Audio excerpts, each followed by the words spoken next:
ஆராதனைகள்ல ஜபங்கள்ல பங்கு பெற்றுக் கொண்டது இப்ப எப்படி இருக்கிறோம்னு யோசிச்சு பாருங்க. ಮೊದಲು ಪ್ರಾರ್ಥನೆಗಳಲ್ಲಿ ಆರಾಧನೆಗಳು ಹೇಗೆ ಭಾಗವಹಿಸ್ತಾ ಇದ್ದೋ ಅದನ್ನ ಈಗ ಹೇಗೆ ಭಾಗವಹಿಸ್ತಾ ಇದ್ದೋ ನೋಡಬೇಕು. காட்டிலே இப்ப அதிகரிச்சிருந்தா கர்த்தருக்கு ஸ்தோத்திரம். ಮೊದಲಿಗಿಂತಲೂ ಈಗ ಹೆಚ್ಚಾಗಿದ್ರೆ ಕರ್ತನಿಗೆ ಸ್ತೋತ್ರ. இல்ல நம்ம பின்வாங்கிட்டு இருந்தோம்னா ಅಥವಾ ನಾವು ಹಿಂಜಾರಿ ಹೋಗಿದ್ರೆ கர்த்தரை விட்டுட்டு போல, ಕರ್ತನ ಬಿಟ್ಟು ಹೋಗಿಲ್ಲ, கர்த்தர் அன்பு கூறுறோம், ಕರ್ತನನ್ನು ಪ್ರೀತಿಸ್ತೇವೆ, சபைக்கு வரோம், ಸಭೆಗೆ ಬರ್ತೇವೆ, ஆராதனை பண்றோம், ಆರಾಧಿಸ್ತೇವೆ, கர்த்தருக்கு கொடுக்கிறோம், ಕರ್ತನಿಗೆ ಕೊಡ್ತೇವೆ, இதெல்லாம் ஓகே, ಇದೆಲ್ಲ ಸರಿ. ஆனா அந்த ஆதி அன்பு இருக்குதான்னு பாக்கணும். ಆದ್ರೆ ಆದಿಯಲ್ಲಿ ಇದ್ದಂತ ಪ್ರೀತಿ ಇದೆ ಅಂತ ನೋಡ್ಬೇಕು. கர்த்தர் மேல அந்த அன்பு இருக்குதா? ಕರ್ತನ ಮೇಲೆ ಇದ್ದಂತ ಪ್ರೀತಿ ಇದೆಯಾ? கர்த்தர் நம்மளை பார்த்து சொல்றாரு, ಕರ್ತನ ನಮ್ಮ ನೋಡಿ ಹೇಳ್ತಿದ್ದಾರೆ, இந்த குறை எனக்கு இருக்குது, ಈ ಕೊರತೆ ನನಗಿದೆ.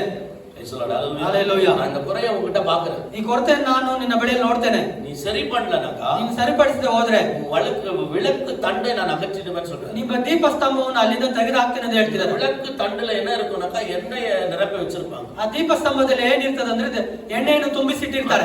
விளக்கு தண்டு தான் இந்த தீபங்களை வந்து அப்படியே ஹோல்ட் பண்ணி வைக்கும். ಆ ದೀಪಸ್ತಂಭವೇ ಈ ಬೆಳಕನ್ನು ಹಾಗೆ ಹೋಲ್ಡ್ ಮಾಡಿ ಇರ್ತದೆ. அந்த விளக்கு தண்டுல தான் எண்ணெய் ஊத்தி வைப்பாங்க. ಆ ದೀಪಸ್ತಂಭದಲ್ಲಿ ಎಣ್ಣೆ ಉಯ್ದು ಇಡ್ತಾರೆ. அதுல எண்ணெய் இல்லனாக்கா அந்த விளக்கு எரியாது. ಆ ಎಣ್ಣೆ ಇಲ್ಲ ಅಂದ್ರೆ ಆ ದೀಪ ಉರಿಯಲ್ಲ. அந்த தண்டு விளக்கப்பட்டுச்சுனா அந்த தீபமே கிடையாது. ಆ ದೀಪಸ್ತಂಭ ತೆಗೆದು ಹಾಕ್ಬಿಟ್ರೆ ಅಲ್ಲಿ ದೀಪನೇ ಇಲ್ಲ. கர்த்தர் சொல்றாரு, ಕರ್ತನ ಹೇಳ್ತಾರೆ, நீ சரியாಗலனா ನೀನು ಸರಿಯಾಗದೆ ಹೋದ್ರೆ நான் அந்த விளக்க தண்டையை அகற்றிடுவேன், ಆ ದೀಪಸ್ತಂಭವನ್ನೇ ತೆಗೆದು ಹಾಕ್ತೇನೆ. ஹalleluya. ஹalleluya. வரலாறுல நம்ம பார்க்கிறோம், ಚರಿತ್ರೆಯಲ್ಲಿ ನಾವು ನೋಡ್ತೇವೆ, எபேசு சபை கர்த்தருடைய வார்த்தைக்கு கீழ்ப்படியல. ಎಫೆಸ ಸಭೆ ಕರ್ತನ ಮಾತಿಗೆ ವಿಧೇಯರಾಗಲಿಲ್ಲ. ஆதி அன்புக்குள்ள திரும்பி வரலாம், ಮತ್ತೆ ಆದಿಯ ಪ್ರೀತಿಗೆ ಅವರು ತಿರುಗಿ ಬರಲಿಲ್ಲ. கர்த்தர் அந்த விளக்கு தண்டையை எடுத்துட்டார். ಕರ್ತನ ಆ ದೀಪಸ್ತಂಭವನ್ನು ತೆಗೆದು ಬಿಟ್ರು. அந்த சபையே இல்லாம போயிடுச்சு. ಆ ಸಭೆ ಇಲ್ಲದೆ ಹೋಯಿತು. 3 வருஷம் அப்போஸ்தலனாகிய பவுல் ஊழியம் செஞ்சு ஸ்தாபித்த சபை.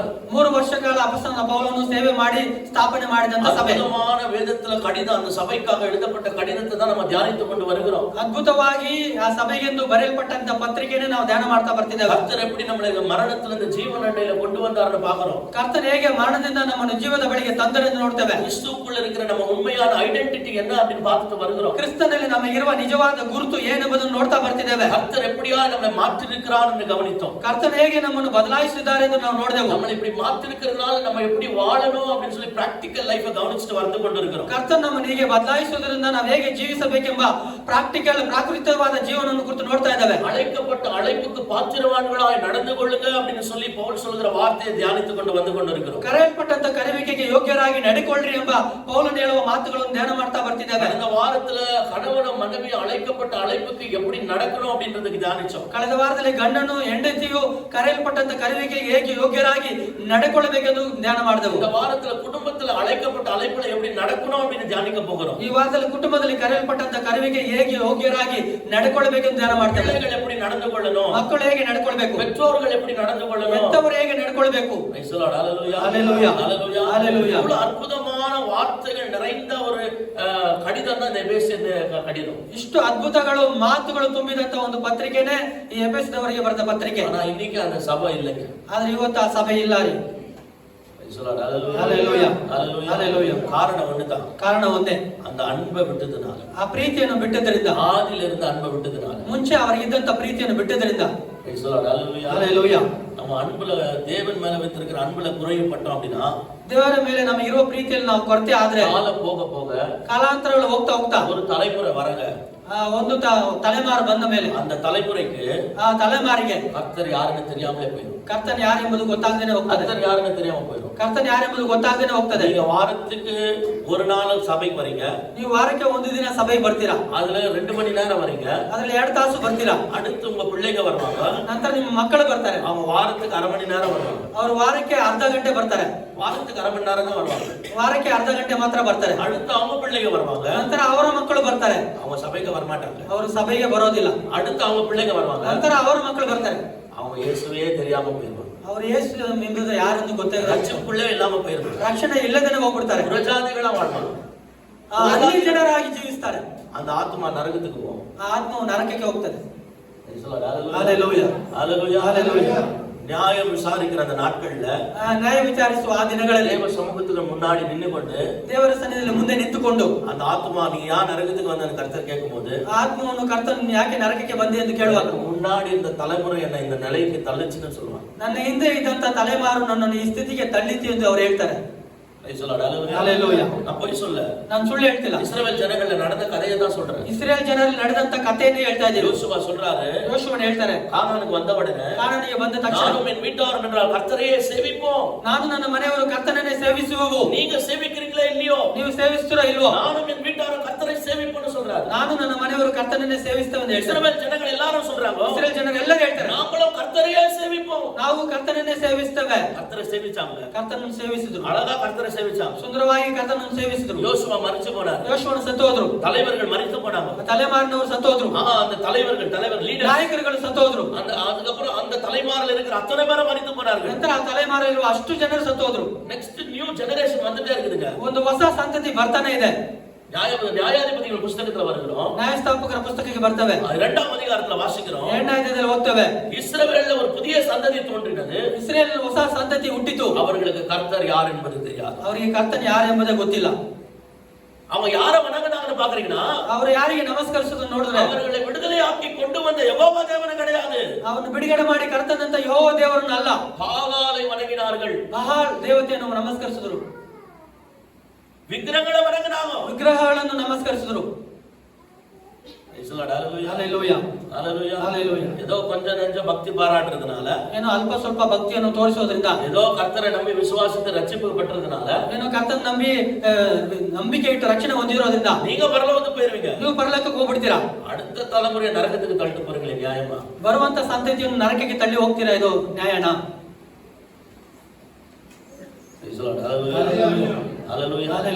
இதுக்கு முன்னாடி இருந்த தலைமுறையை கவனிங்க. ಇದಕ್ಕೆ ಮುಂಚೆ ಇದ್ದಂತ ತಲೆಮಾರನ್ನು ಗಮನಿಸಿರಿ. அவங்க எப்படி பக்தி பாராட்டினாங்க தெரியுமா? ಅವ್ರು ಹೇಗೆ ಭಕ್ತಿಯನ್ನು ತೋರಿಸಿದ್ರು ಗೊತ್ತಾ? அவங்க பாராட்டின பக்தியை நினைக்கும் போது உடம்பெல்லாம் ಸಿಲುಕುதுங்க.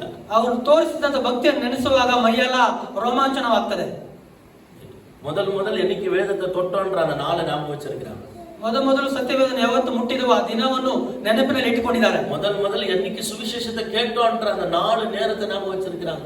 ಮೊದಲು ಯಾವಾಗ ಸುವಾರ್ತೆಯನ್ನು ಕೇಳಿರುವ ಆ ದಿನಾಂಕ ಸಮಯವನ್ನು ನೆನಪಿನಲ್ಲಿ ಇಟ್ಟುಕೊಂಡಿದ್ದಾರೆ. அந்த ஞானஸ்தானம் எடுத்த நாளை ஞாபகம் வைத்து வருடந்தோறும் ಅದನ್ನ பிறந்த நாளாய் கொண்டாடுகிறார்கள். ಆ ದೀಕ್ಷಾಸ್ಥಾನ ತಗೊಂಡಂತ ದಿನವನ್ನು ನೆನಪಿನಲ್ಲಿ ಇಟ್ಟುಕೊಂಡು ವರ್ಷ ಅದನ್ನ ಹುಟ್ಟು ಹಬ್ಬವಾಗಿ ಆಚರಿಸ್ತಾ ಇದ್ದಾರೆ. எல்லா கூட்டத்துக்கும் பங்கு பெற்றுக் கொண்டிருந்தார்கள். ಎಲ್ಲಾ ಕೂಟದಲ್ಲೂ ಭಾಗವಹಿಸ್ತಾ ಇದ್ರು. எங்க போனாலும் பைபிள் எடுத்துட்டு போவாங்க. ಎಲ್ಲೋದ್ರು ಸತ್ಯವೇದ ತಗೊಂಡು ಹೋಗ್ತಾ ಇದ್ರು. ஆயா பாத்தீங்கன்னாக்கா, ಪಾಸ್ಟರ್ ಅವರ ಅಜ್ಜಿಯನ್ನು ನೋಡುದಾದ್ರೆ ಬ್ಯಾಗ್ ವச்சிருப்பாங்க, ಒಂದು ಬ್ಯಾಗ್ ಇಟ್ಕೊಂಡಿರ್ತಾರೆ. அவங்கள நான் கவனிச்சிருக்கேன், ಅವ್ರನ್ನ ಗಮನಿಸಿದ್ದಾರೆ. எங்க வீட்டுக்கு வரும்போது அந்த பேக்ல ஒரு பைபிளை பார்த்திருக்கேன். ನಮ್ಮ ಮನೆಗೆ ಬರುವಾಗ ಬ್ಯಾಗ್ ಅಲ್ಲಿ ಒಂದು ಬೈಬಲ್ ನೋಡಿ, பாஸ்கெட், அந்த பாஸ்கெட்ல பைபிள் வச்சிருப்பாங்க. ಆ ಬ್ಯಾಸ್ಕೆಟ್ ಅಲ್ಲಿ ಬೈಬಲ್ ಇಟ್ಟಿರ್ತಾರೆ. ಚರ್ಚಿಗೆ போகும்போது அந்த பாஸ்கெட் கொண்டு போவாங்க, அதுல பைபிள் இருக்கும். ಸಭೆಗೆ ಹೋಗುವಾಗ ಬ್ಯಾಸ್ಕೆಟ್ ತಗೊಂಡು ಹೋಗ್ತಾ ಇದ್ರೆ ಅದ್ರಲ್ಲಿ ಸತ್ಯವೇದ ಇರ್ತಾ ಇತ್ತು. காய்கறி வாங்குறதுக்கு மார்க்கெட் போகும்போது அந்த பாஸ்கெட் எடுப்பாங்க, அதுல பைபிள் இருக்கும். ತರಕಾರಿ ತಗೊಳ್ಳುವಾಗಲೂ ಆ ಬ್ಯಾಸ್ಕೆಟ್ ತಗೊಂಡು ಹೋಗ್ತಾ ಇದ್ರು, ಅದ್ರಲ್ಲಿ ಸತ್ಯವೇದ ಇರ್ತಾ ಇತ್ತು. பைபிள் எடுக்காம எங்கேயும் போக மாட்டாங்க. ಸತ್ಯವೇದ ತಗೊಳ್ಳದೆ ಅವರು ಎಲ್ಲಿಗೂ ಹೋಗ್ತಾ ಇರಲಿಲ್ಲ. கடைக்கு போனாலும் சரி, ಅಂಗಡಿಗೆ ಹೋದ್ರು ಸರಿ, வீடுகளுக்கு போனாலும் சரி, ಮನೆಗಳಿಗೆ ಹೋದ್ರು ಸರಿ, சபைக்கு வந்தாலும் சரி, ಸಭೆಗೆ ಹೋದ್ರು ಸರಿ, எல்லா இடத்துல பைபிள் சுமந்துட்டு போவாங்க. ಎಲ್ಲಾ ಸ್ಥಳಗಳಲ್ಲೂ ಸತ್ಯವೇದನ್ನು ಹೊತ್ಕೊಂಡು ಹೋಗ್ತಾ ಇದ್ರು. இன்னைக்கு இருந்த ஆன்லைன் ஃபெசிலிட்டிஸ் எல்லாம் நீங்க கிடையாதுங்க. ಇವತ್ತಿರುವ ಆನ್ಲೈನ್ ಫೆಸಿಲಿಟಿ ಸೌಲಭ್ಯ ಅವತ್ತಿರಲಿಲ್ಲ. அவனுக்கு இன்னைக்கு இருக்கிறதான பஸ் ஃபெசிலிட்டி கிடையாது. ಇವತ್ತಿರುವಂತ ಬಸ್ಸಿನ ಸೌಲಭ್ಯ ಅವತ್ತಿರಲಿಲ್ಲ. அவ்வளவு தூரம் மைல் தூரம் நடந்து சபைகளுக்கு போவாங்க. ಮೈಲಿಗಟ್ಟಲೆ ನಡ್ಕೊಂಡೇ ಸಭೆಗೆ ಹೋಗ್ತಾ ಇದ್ರು. இன்னைக்கு நமக்கு கொஞ்சம் தூரமே ரொம்ப தூரம் ஆயிடுச்சு அப்படின்னு யோசிக்கிறோம். ಇವತ್ತು ನಾವು ಸ್ವಲ್ಪ ದೂರನೇ ತುಂಬಾ ದೂರ ಆಯ್ತು ಅಂತ ಯೋಚಿಸ್ತೇವೆ. கர்த்தர் நமக்கு நல்ல வாகனங்கள் எல்லாம் கொடுத்திருக்கிறாரு. ಕರ್ತನ ಕೃಪೆಯಿಂದ ನಮಗೆ ವಾಹನಗಳೆಲ್ಲ ಕೊಟ್ಟಿದ್ದಾರೆ. கர்த்தர் நம்மளை உயர்த்தி வச்சிருக்கிறாரு. ಕರ್ತನ ನಮ್ಮನ್ನು ಹೆಚ್ಚಿಸಿ ಇಟ್ಟಿದ್ದಾರೆ. கர்த்தர் நம்ம நல்ல நிலையில வச்சிருக்கிறாரு. ಕರ್ತನ ನಮ್ಮನ್ನು ಒಳ್ಳೆ ಸ್ಥಿತಿಯಲ್ಲಿ ಇಟ್ಟಿದ್ದಾರೆ. நல்ல சம்பாதனைகளை கர்த்தர் கொடுத்திருக்கிறாரு. ಒಳ್ಳೆ ದುಡಿಮೆಯನ್ನು ದೇವರು ಕೊಟ್ಟಿದ್ದಾರೆ. இவ்வளவு கொடுத்த பிறகு ಇಷ್ಟು ಕೊಟ್ಟ ಮೇಲೆ ನಾವು இதெல்லாம் ரொம்ப தூரம் அப்படின்னு யோசிக்கிறோம். ಆದ್ರೆ ಇದನ್ನೆಲ್ಲ ನಾವು ತುಂಬಾ ದೂರ ಅಂತ ಯೋಚಿಸ್ತೇವೆ. ஹalleluya. எங்க பாட்டி மாத்திரம் கிடையாது, எங்க ஆயா மாத்திரம் கிடையாது, ನಮ್ಮ ಅಜ್ಜಿಯವರು ಮಾತ್ರವಲ್ಲ, அன்னைக்கு இருந்த எல்லாரும் அப்படிதான் இருந்தாங்க. ಅವತ್ತಿದ್ದಂತ ಎಲ್ಲರೂ ಹಾಗೆ ಇದ್ರು. அன்னைக்கு இருந்த எத்தனை பேர் அப்படிதான் இருந்தாங்க. ಅವತ್ತಿದ್ದಂತ ಅಷ್ಟು ಜನರು ಹಾಗೆ ಇದ್ರು. கர்த்தரை ஸ்தோத்திரம் பண்ணாங்க. ಹಾಗೆ ಕರ್ತನಿಗೆ ಸ್ತೋತ್ರ ಸಲ್ಲಿಸಿದರು. ஹalleluya, ஹalleluya, ஹalleluya. நிறைய தரிசனங்கள் எல்லாம் பார்த்து எங்க ஆயா வந்து சர்ச்சில சொல்லுவாங்க. ಅನೇಕ ದರ್ಶನಗಳನ್ನು ನೋಡಿ ಅಜ್ಜಿಯವರು ಬಂದು ಸಭೆಯಲ್ಲಿ ಹೇಳ್ತಾ ಇದ್ರು. அந்த மாதிரி நிறைய ஆயா இருந்தாங்க அன்னைக்கு. ಅವತ್ತು ಹಾಗೆ ಅನೇಕ ಅಜ್ಜಿದ್ರು ಅವತ್ತಿದ್ರು. அவங்க சொல்லுகிற தரிசன பாஸ்டர் கிட்ட வந்து பாஸ்டர் நான் இப்படி ஒரு தரிசனத்தை பார்த்தேன் பாஸ்டர் கிட்ட சொல்லிட்டு போவாங்க. ನಾವು ಒಂದು ದರ್ಶನ ನೋಡಿದ ಹೀಗೆ ಇತ್ತು ಅಂತ ಅವರು ಪಾಸ್ಟರ್ ಬಳಿಯಲ್ಲಿ ಹೇಳಿಬಿಟ್ಟು ಹೋಗ್ತಾ ಇದ್ರು. அப்படியே ನೆರವೇறும். ಅದು ಹಾಗೆ ನೆರವೇರ್ತದೆ. அப்பா கிட்ட வந்து சொல்லிட்டு போவாங்க. ನಮ್ಮ ಅಪ್ಪನವರ ಬಳಿ ಬಂದು ಹೇಳ್ತಾ ಹೋಗ್ತಾರೆ. நீ பார்த்தம்மான்னு சொல்லுவாங்க. ನಾವು ಹಾಗೆ ನೋಡಿದವ ಅಂತ ಅಪ್ಪ ಅಂತ ಹೇಳ್ತಾರೆ. எனக்கு காண்பித்தாருன்னு சொல்லுவாங்க. ಕರ್ತನ ಇದನ್ನ ನೀನು ತೋರಿಸಿದ್ರು ಅಂತ ಹೇಳು. அப்படியே ನೆರವೇறும். ಅದು ಹಾಗೆ ನೆರವೇರ್ತದೆ. ஹalleluya. இன்னைக்கு நம்மள எத்தனை பேர் தரிசனத்தை பார்க்கறோம்? ಇವತ್ತು ನಮ್ಮಲ್ಲಿ ಎಷ್ಟು ಜನರು ದರ್ಶನವನ್ನು ನೋಡ್ತೇವೆ? எத்தனை பேர் தரிசனத்தை பார்க்கறோம்? ಎಷ್ಟು ಜನರ ದರ್ಶನವನ್ನು ನೋಡ್ತೇವೆ? நம்மள எத்தனை பேர் வந்து ஆவிக்குரிய கனவுகளை கண்டோம்? ನಮ್ಮಲ್ಲಿ ಎಷ್ಟು ಜನರು ಆತ್ಮಿಕ ಕನಸುಗಳನ್ನು ಕಾಣ್ತೇವೆ? வீட்ல இருந்து சர்ச்சுக்கு பைபிள் எடுத்து வரதுக்கே நமக்கு கஷ்டமாகுது. ಮನೆಯಿಂದ ಸಭೆಗೆ ಸತ್ಯವೇದ ತರೋದು ನಮಗೆ ಕಷ್ಟವಾಗಿದೆ. பலமுறை சொல்லியிருக்கிறேன் சர்ச்சுக்கு வரும்போது கண்டிப்பா பைபிளை கொண்டு வாங்கன்னு. ಹಲವು ಬಾರಿ ಹೇಳಿದ್ದೇವೆ ಸಭೆಗೆ ಬರುವಾಗ ಸತ್ಯವೇದ ತಗೊಂಡು ಬನ್ರಿ ಅಂತ. ஆனா நமக்கு அதே வெக்கமா இருக்குது. ಆದ್ರೆ ಅದೇ ನಮಗೆ ನಾಚಿಕೆ ಆಗಿದೆ. நமக்கு முன்னாடி இருந்த தலைமுறை ನಮಗೆ ಮುಂಚೆ ಇದ್ದಂತ ತಲೆಮಾರಿನವರು எங்க போனாலும் பைபிள் எடுத்து சுத்தினாங்க. ಎಲ್ಲಿ ಹೋದ್ರು ಸತ್ಯವೇದ ತಕೊಂಡು ಸುತ್ತಾ ಇದ್ರು. இப்ப நமக்கு பைபிள் எடுத்து வரதுக்கு வெக்கமா இருந்துச்சுன்னா ಈಗ ನಮಗೆ ಸತ್ಯವೇದ ತರಲು ನಾಚಿಕೆ ಆದ್ರೆ அடுத்த தலைமுறை யோசிச்சு பாருங்க. ನಂತರ ಬರುವ ಸಂತತಿಯನ್ನು ಯೋಚಿಸಿ ನೋಡ್ರಿ. நமக்கு பைபிள் எடுத்து வரதுக்கு வெக்கமா இருக்குது. ನಮಗೆ ಸತ್ಯವೇದ ತರಕ್ಕೆ ನಾಚಿಕೆ ಆಗ್ತಿದೆ. அடுத்த தலைமுறைக்கு சபைக்கு வரதுக்கு வெக்கமா மாறிடும். ಬರುವಂತ ಸಂತತಿಯವರಿಗೆ ಸಭೆಗೆ ಬರುವುದಕ್ಕೆ ನಾಚಿಕೆ ಆಗ್ತದೆ. ನಾನು ಸಭೆಗೆ ಬರ ಮಾட்டேன், ನಾನೆಲ್ಲ ಸಭೆಗೆ ಬರಲ್ಲ.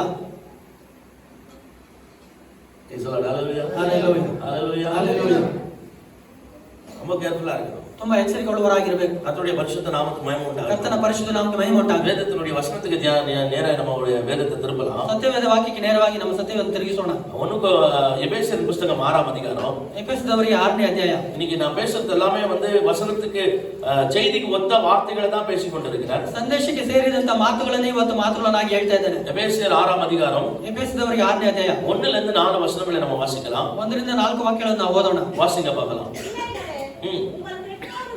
பிள்ளைகளே உங்கள் பெற்றோர்களுக்கு கர்த்தருக்குள் கீழ்ப்படியுங்கள், இது நியாயம். உனக்கு நன்மை உண்டாயிருப்பதற்கும் பூமியிலே உன் வாழ்நாள் நீடிப்பதற்கும் உன் தகப்பனும் உன் தாயையும்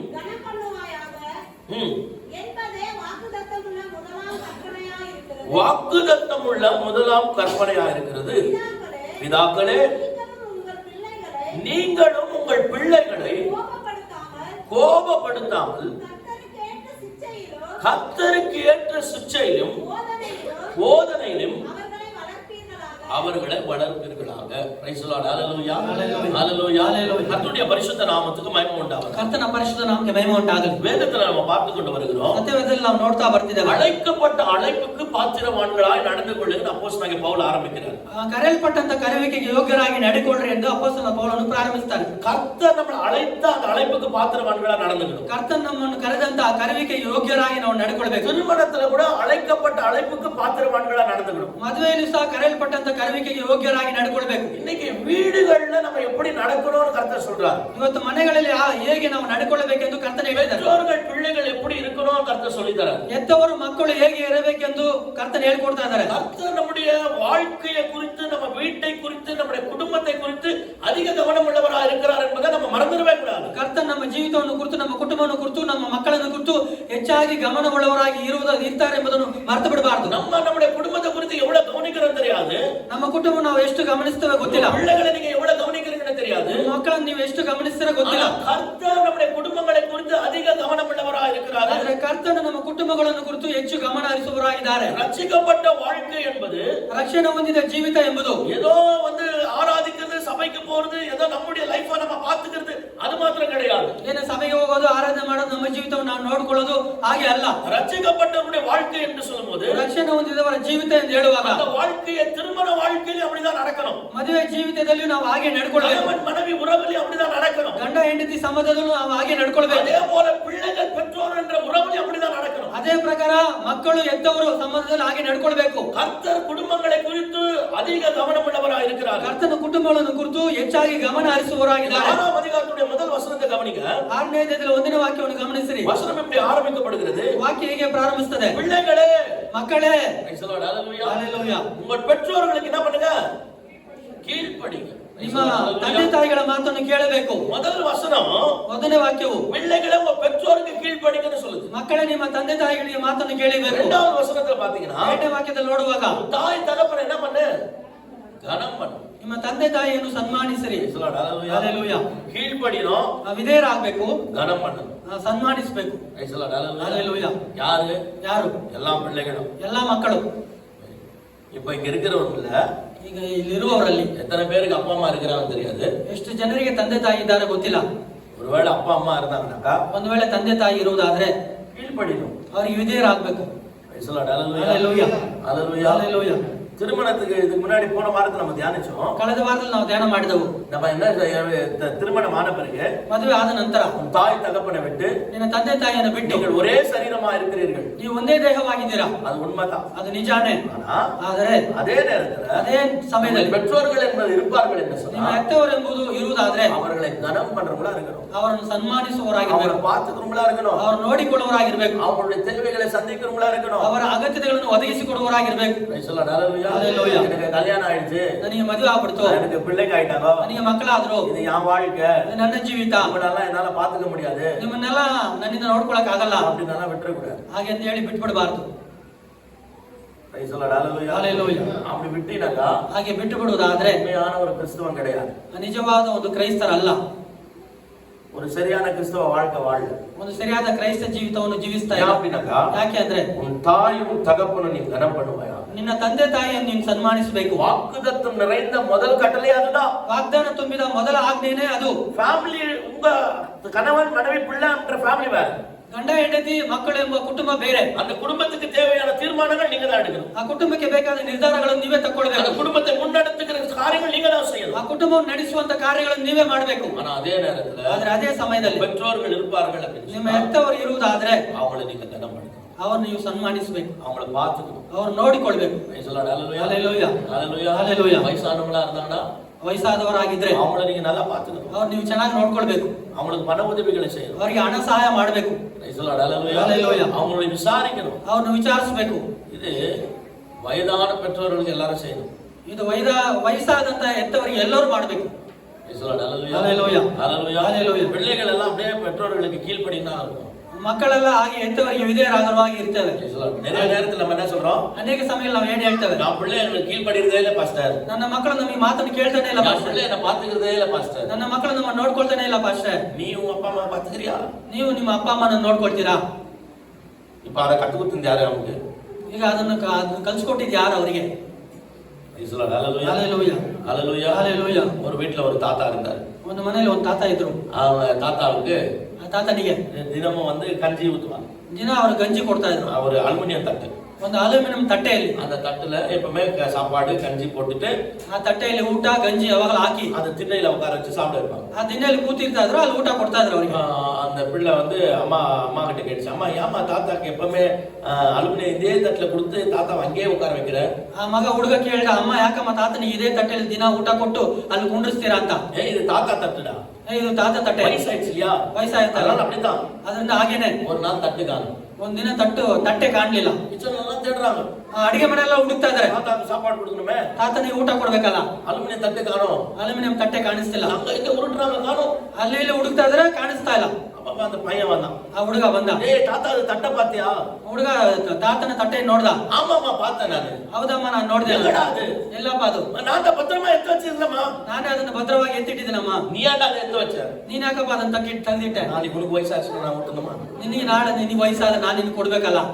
ತೊಳೆದಿಚ್ಚಿನ ಕಷ್ಟ ಅಂತಾರೆ. ಕಳೆದು ಹೋದ್ರೆ ತುಂಬಾ ಕಷ್ಟ ತಾನೆ. ಹಲ್ಲೆಲೂಯಾ. வாழ்க்கை ஒரு பூமரங். ಜೀವಿತ ಎಂಬುದು ಅದು ಒಂದು ಬೂಮರ್ ಎಂಬುದಾಗಿ ಅದು ಸುತ್ತಿ ಬರುವಂತದ್ದು. பூமரங் அப்படின்னு சொன்னா நம்ம போட்டா ನಾವು ಹಾಕಿದ್ರೆ திரும்பி அப்படியே வரும். ಅದು ತಿರುಕೊಂಡು ನಮ್ಮ ಹತ್ರ ಮತ್ತೆ ಬರ್ತದೆ. அப்படிதான் சுத்தம். ಅದು ಹಾಗೆ ಸುತ್ತದೆ. அதனால தான் கர்த்தர் சொல்ற நன்மையை விதைச்சா நன்மை அறுப்பு. ಅದಕ್ಕೆ ಕರ್ತನು ಹೇಳ್ತಾರೆ ಒಳ್ಳೆಯದನ್ನು ಬಿತ್ತುವುದಾದ್ರೆ ಒಳ್ಳೆಯದನ್ನು ಕೊಯ್ತೀಯ. தீமையை விதைச்சா தீமை அறுப்பு. ಕೆಟ್ಟದನ್ನು ಬಿತ್ತುವುದಾದ್ರೆ ಕೆಟ್ಟದನ್ನು ಕೊಯ್ತೀಯ. நீ மனிதர்களுக்கு என்ன செய்ய வேண்டும் என்று நினைக்கிறாயோ, ಮನುಷ್ಯರಿಗೆ ಏನು ಮಾಡಬೇಕೆಂದು ನೀನು ಇಷ್ಟಪಡ್ತೀಯೋ, மனிதர்களுக்கு என்ன செய்ய வேண்டும் என்று நினைக்கிறாயೋ, ಮನುಷ್ಯರು ನಿನಗೆ ಏನು ಮಾಡಬೇಕೆಂದು ಇಷ್ಟಪಡ್ತೀಯೋ அதே அவர்களுக்கு செய். ಅದನ್ನೇ ನೀನು ಅವರಿಗೆ ಮಾಡು.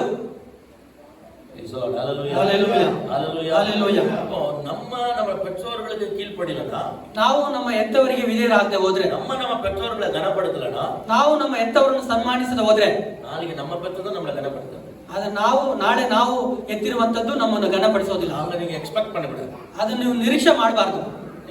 என்ன கனப்படுத்தணும், ನನ್ನ ಸನ್ಮಾನಿಸಬೇಕು, என்ன கவனிக்கணும், ನನ್ನ ನೋಡ್ಕೊಳ್ಬೇಕು, என்ன பார்த்துக்கணும், ನನ್ನ ನೋಡ್ಕೊಳ್ಬೇಕು, அதை எக்ஸ்பெக்ட் பண்ணக்கூடாது. ಅದನ್ನು ನೀವು ನಿರೀಕ್ಷೆ ಮಾಡಬಾರದು. நடக்காது, ಅದು ನಡೆಯೋದಿಲ್ಲ. யாரா நீங்க அதை செய்யல, ಯಾಕಂದ್ರೆ ನೀವು ಅದನ್ನು ಮಾಡಿಲ್ಲ. நீங்க அதை எக்ஸ்பெக்ட் பண்ணி ನೀವು ಅದನ್ನು ನಿರೀಕ್ಷೆ ಮಾಡಿ ஒரு ஜெபத்தை போட்டு ಅದಕ್ಕಾಗಿ ಒಂದು ಪ್ರಾರ್ಥನೆಯನ್ನು ಮಾಡಿ கூட்டி ஜெபம் பண்ணுன்னு சொன்னா, எங்களை கூப்பிட்டு ஜெபம் பண்ண சொன்னா ಪಾಸ್ಟರ್ ಅವರನ್ನು ಕರೆದು ಪ್ರಾರ್ಥಿಸಿರಿ ಅಂತ ಹೇಳಿದ್ರೆ நாம வந்து உங்களுக்கு சில ஆறுதலான வார்த்தைகளை சொல்லி ಅವರು ಬಂದು ನಿಮಗೆ ಆಲೋಚನೆ ಮಾತುಗಳನ್ನು ಹೇಳಿ நாங்களும் ஜெபம் பண்ணுவோம். ಅವರು ಪ್ರಾರ್ಥಿಸ್ತಾರೆ. ஆனா எவ்வளவு தூரத்துக்கு அந்த ஜெபம் கேட்கப்படணும் கர்த்தருக்கு தான் தெரியும். ಆದ್ರೆ ಎಷ್ಟರ ಮಟ್ಟಿಗೆ ಆ ಪ್ರಾರ್ಥನೆ ಕೇಳಲ್ಪಡುತ್ತದೆ ಎಂಬುದು ಕರ್ತನಿಗೆ ಗೊತ್ತು. Praise the Lord. Hallelujah. Hallelujah. Hallelujah. Hallelujah. ஏன்னா அது அப்படிதான் நம்மளை கொண்டு போகும். ಯಾಕಂದ್ರೆ ಅದು ನಮ್ಮನ್ನು ಹಾಗೆ ತೆಗೆದುಕೊಂಡು ಹೋಗ್ತದೆ. கர்த்தருடைய பரிசுத்த நாமத்துக்கு மகிமை உண்டாகட்டும். ಕರ್ತನ ಪರಿಶುದ್ಧ ನಾಮಕ್ಕೆ ಮಹಿಮೆ ಉಂಟಾಗಲಿ. Praise the Lord. Hallelujah. Hallelujah. Hallelujah. Hallelujah. இங்க பாருங்க, ಇಲ್ಲಿ ನೋಡ್ರಿ, பிள்ளைகள் என்ன செய்யணுமா? ಮಕ್ಕಳು ಏನ್ ಮಾಡಬೇಕು? பெற்றோருடைய வார்த்தைக்கு கீழ்ப்படியுங்களாக. ತಂದೆ ತಾಯಿಗಳ ಮಾತನ್ನು ಕೇಳುವವರಾಗಿರಬೇಕು. பார்க்கலாம் அந்த முதல் வசனத்தை. ஆமா. Praise the Lord. Hallelujah. Hallelujah. முதல் சொல்றது பிள்ளைகளே உங்க பெற்றோருக்கு கர்த்தருக்குள் கீழ்ப்படிங்க. ಮಕ್ಕಳೇ, ನೀವು ಕರ್ತನಲ್ಲಿ ಇರುವ ತಕ್ಕ ಹಾಗೆ ನಿಮ್ಮ ತಂದೆ ತಾಯಿಗಳ ಮಾತನ್ನು ಕೇಳಬೇಕು. கீழ்ப்படிதல் என்பது ஒரு கிரியை, ஒரு ஆக்ஷன். ಆ ಮಾತು ಕೇಳುವಂತದ್ದು ಅಥವಾ ವಿಧೇಯರಾಗಬೇಕು ಎಂಬುದು ಅದು ಕ್ರಿಯೆಯಲ್ಲಿ ತೋರಿಸುವಂತದ್ದು. கனப்படுத்துறது என்பது ஒரு ஆட்டிಟ್ಯೂಡ್. ಸನ್ಮಾನಿಸುವುದು ಎಂಬುದು ಅದು ತೋರಿಸುವಂತದ್ದು. Praise the Lord. Hallelujah. வாழ்க்கை முறை, ಜೀವಿತದ ಒಂದು ಕ್ರಮ. Praise the Lord. Hallelujah. Hallelujah. Hallelujah. Hallelujah. கீழ்ப்படிறதுன்றது வந்து ஆக்ஷன்ல தான் வரணும். ವಿಧೇಯರಾಗುವುದು ಎಂಬುದು ಅದು ಆಕ್ಷನ್ ಅಲ್ಲೇ ಬರಬೇಕು. கனப்படுத்துறது என்பது நம்முடைய வாழ்க்கை முறையா மாறும். ಸನ್ಮಾನಿಸುವುದು ನಮ್ಮ ಜೀವಿತದ ಕ್ರಮವಾಗಿ ಬದಲಾಗಬೇಕು. கர்த்தர் அவர் ரெண்டு காரியத்தை சொல்றாரு. ಕರ್ತನ ಎರಡು ವಿಷಯಗಳನ್ನು ಹೇಳ್ತಾರೆ. Hallelujah. Hallelujah. நீங்க என்ன செய்யணுமா? ನೀವು ಏನ್ ಮಾಡಬೇಕು? கர்த்தருக்குள், ಕರ್ತನಲ್ಲಿ. அப்படின்னா என்ன அர்த்தம்? ಅದಾಗದ್ರೆ ಏನರ್ಥ? கீழ்ப்படிகிறது, பெற்றோருக்கு கீழ்ப்படிகிறது என்பது ತಂದೆ ತಾಯಿಗೆ ವಿಧೇಯರಾಗುವುದು ಎಂಬುದು அது கர்த்தருக்கு செய்யற ஒரு ஆராதனை மாதிரி தான். ಅದು ಕರ್ತನಿಗೆ ಸಲ್ಲಿಸುವಂತ ಒಂದು ಆರಾಧನೆ ಹಾಗೆ. நம்ம ஆராதனை நினைச்சா சர்ச்சில் வந்து ரெண்டு பாட்டு பாடுறது ஆராதனை நினைச்சிட்டோம். ನಾವು ಆರಾಧನೆ ಅಂದ್ರೆ ಚರ್ಚಿಗೆ ಬಂದು ಎರಡು ಹಾಡು ಆಡದೆ ಆರಾಧನೆ ಅಂತ ತಿಳ್ಕೊಂಡಿದ್ದೇವೆ. சர்ச்சில் வந்து ஜெபம் பண்றது ஆராதனை நினைச்சிட்டோம். ನಾವು ಸಭೆಯಲ್ಲಿ ಒಂದು ಪ್ರಾರ್ಥನೆ ಮಾಡದೆ ಆರಾಧನೆ ಅಂತ ತಿಳ್ಕೊಂಡಿದ್ದೇವೆ. இதெல்லாம் தாண்டி நிறைய இருக்குது ஆராதனை என்பது. ಇದನ್ನೆಲ್ಲ ದಾಟಿ ಆರಾಧನೆ ಎಂಬುದು ಅನೇಕ ವಿಷಯಗಳಿದೆ. நம்முடைய சரீரத்தை கர்த்தருக்கு வந்து உகந்த காணிக்கையாக நம்முடைய சரீரத்தை கொடுப்பது புத்தி உள்ள ஆராதனை என்ற வசனம் சொல்கிறது. ನಮ್ಮ ದೇಹವನ್ನು ಕರ್ತನಿಗೆ ಎಂದು ಸಲ್ಲಿಸುವಂತ ಆರಾಧನೆ ಎಂಬುದೇ ಅದು ದೇವರಿಗೆ ಸಲ್ಲಿಸುವಂತ ಒಂದು ಆರಾಧನೆ ಆಗಿದೆ. Praise the Lord. Hallelujah. பெற்றோர்களுக்கு கீழ்ப்படிவது, கர்த்தருக்குள் கீழ்ப்படிவது அது ஒரு ஆராதனையா இருக்கிறது. ಕರ್ತನಲ್ಲಿ ಹೆತ್ತವರಿಗೆ ವಿಧೇಯರಾಗುವಂತದ್ದು ಅದು ಕರ್ತನಿಗೆ ಸಲ್ಲಿಸುವಂತ ಆರಾಧನೆ ಆಗಿದೆ. Praise the Lord. Hallelujah. Hallelujah. இது என்ன அப்படின்னா இது ஒரு கட்டளை. ಇದೇನೆಂದ್ರೆ ಒಂದು ಆಜ್ಞೆ. ಇದು கட்டளை அப்படின்னு சொல்லும்போது ಆಜ್ಞೆ ಎಂದು ಹೇಳುವಾಗ கண்டிப்பா ஃபாலோ பண்ணி தான் ஆகணும். ಇದನ್ನು ಖಂಡಿತವಾಗಿ ಹಿಂಬಾಲಿಸಲೇಬೇಕು. இருக்கிற மனிதர்களுக்கு கொடுக்கப்பட்ட முதல் கட்டளை வந்து இதுதான்.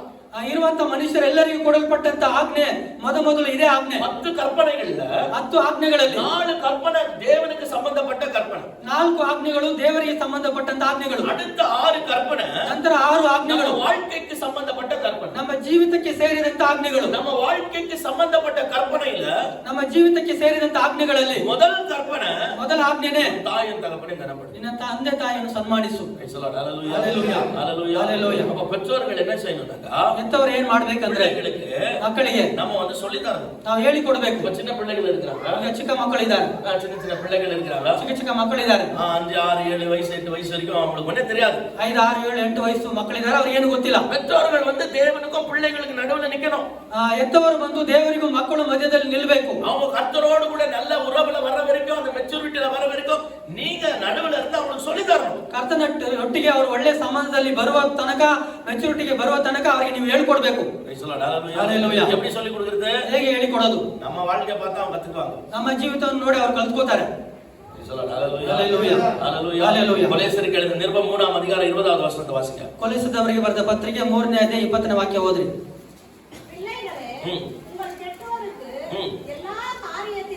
பிள்ளைகளே உங்கள் பெற்றோருக்கு எல்லா காரியத்திலும் கீழ்ப்படிங்கள், இது கர்த்தருக்கு பிரியமானது. Praise the Lord. Hallelujah. Hallelujah. Hallelujah. சொல்லுங்க பார்க்கலாம், கர்த்தருக்கு பிரியமானது என்னது? ಕರ್ತನಿಗೆ ಇಷ್ಟವಾದದ್ದೇನು? ಮೆಚ್ಚಿಗೆ ಆದದ್ದು உங்க பெற்றோருக்கு கீழ்ப்படிங்க. ನಿಮ್ಮ ತಂದೆ ತಾಯಿ ಮಾತನ್ನು ಕೇಳುವಂತದ್ದು. Praise the Lord. Hallelujah. Hallelujah. Hallelujah. Hallelujah. பெற்றோருடைய வார்த்தைக்கு கீழ்ப்படிஞ்சா ತಂದೆ ತಾಯಿಯ ಮಾತನ್ನು ಕೇಳುವುದಾದ್ರೆ கர்த்தர் ಅದರಲ್ಲಿ பிரியமா இருக்கிறார். ಕರ್ತನ ಅದರಲ್ಲಿ ಮೆಚ್ಚುಕೊಳ್ಳುವವರಾಗಿದ್ದಾರೆ. கர்த்தர் ಅದರಲ್ಲಿ ಸಂತೋಷப்படுறார். ಕರ್ತನ ಅದರಲ್ಲಿ ಸಂತೋಷ ಪಡ್ತಾರೆ.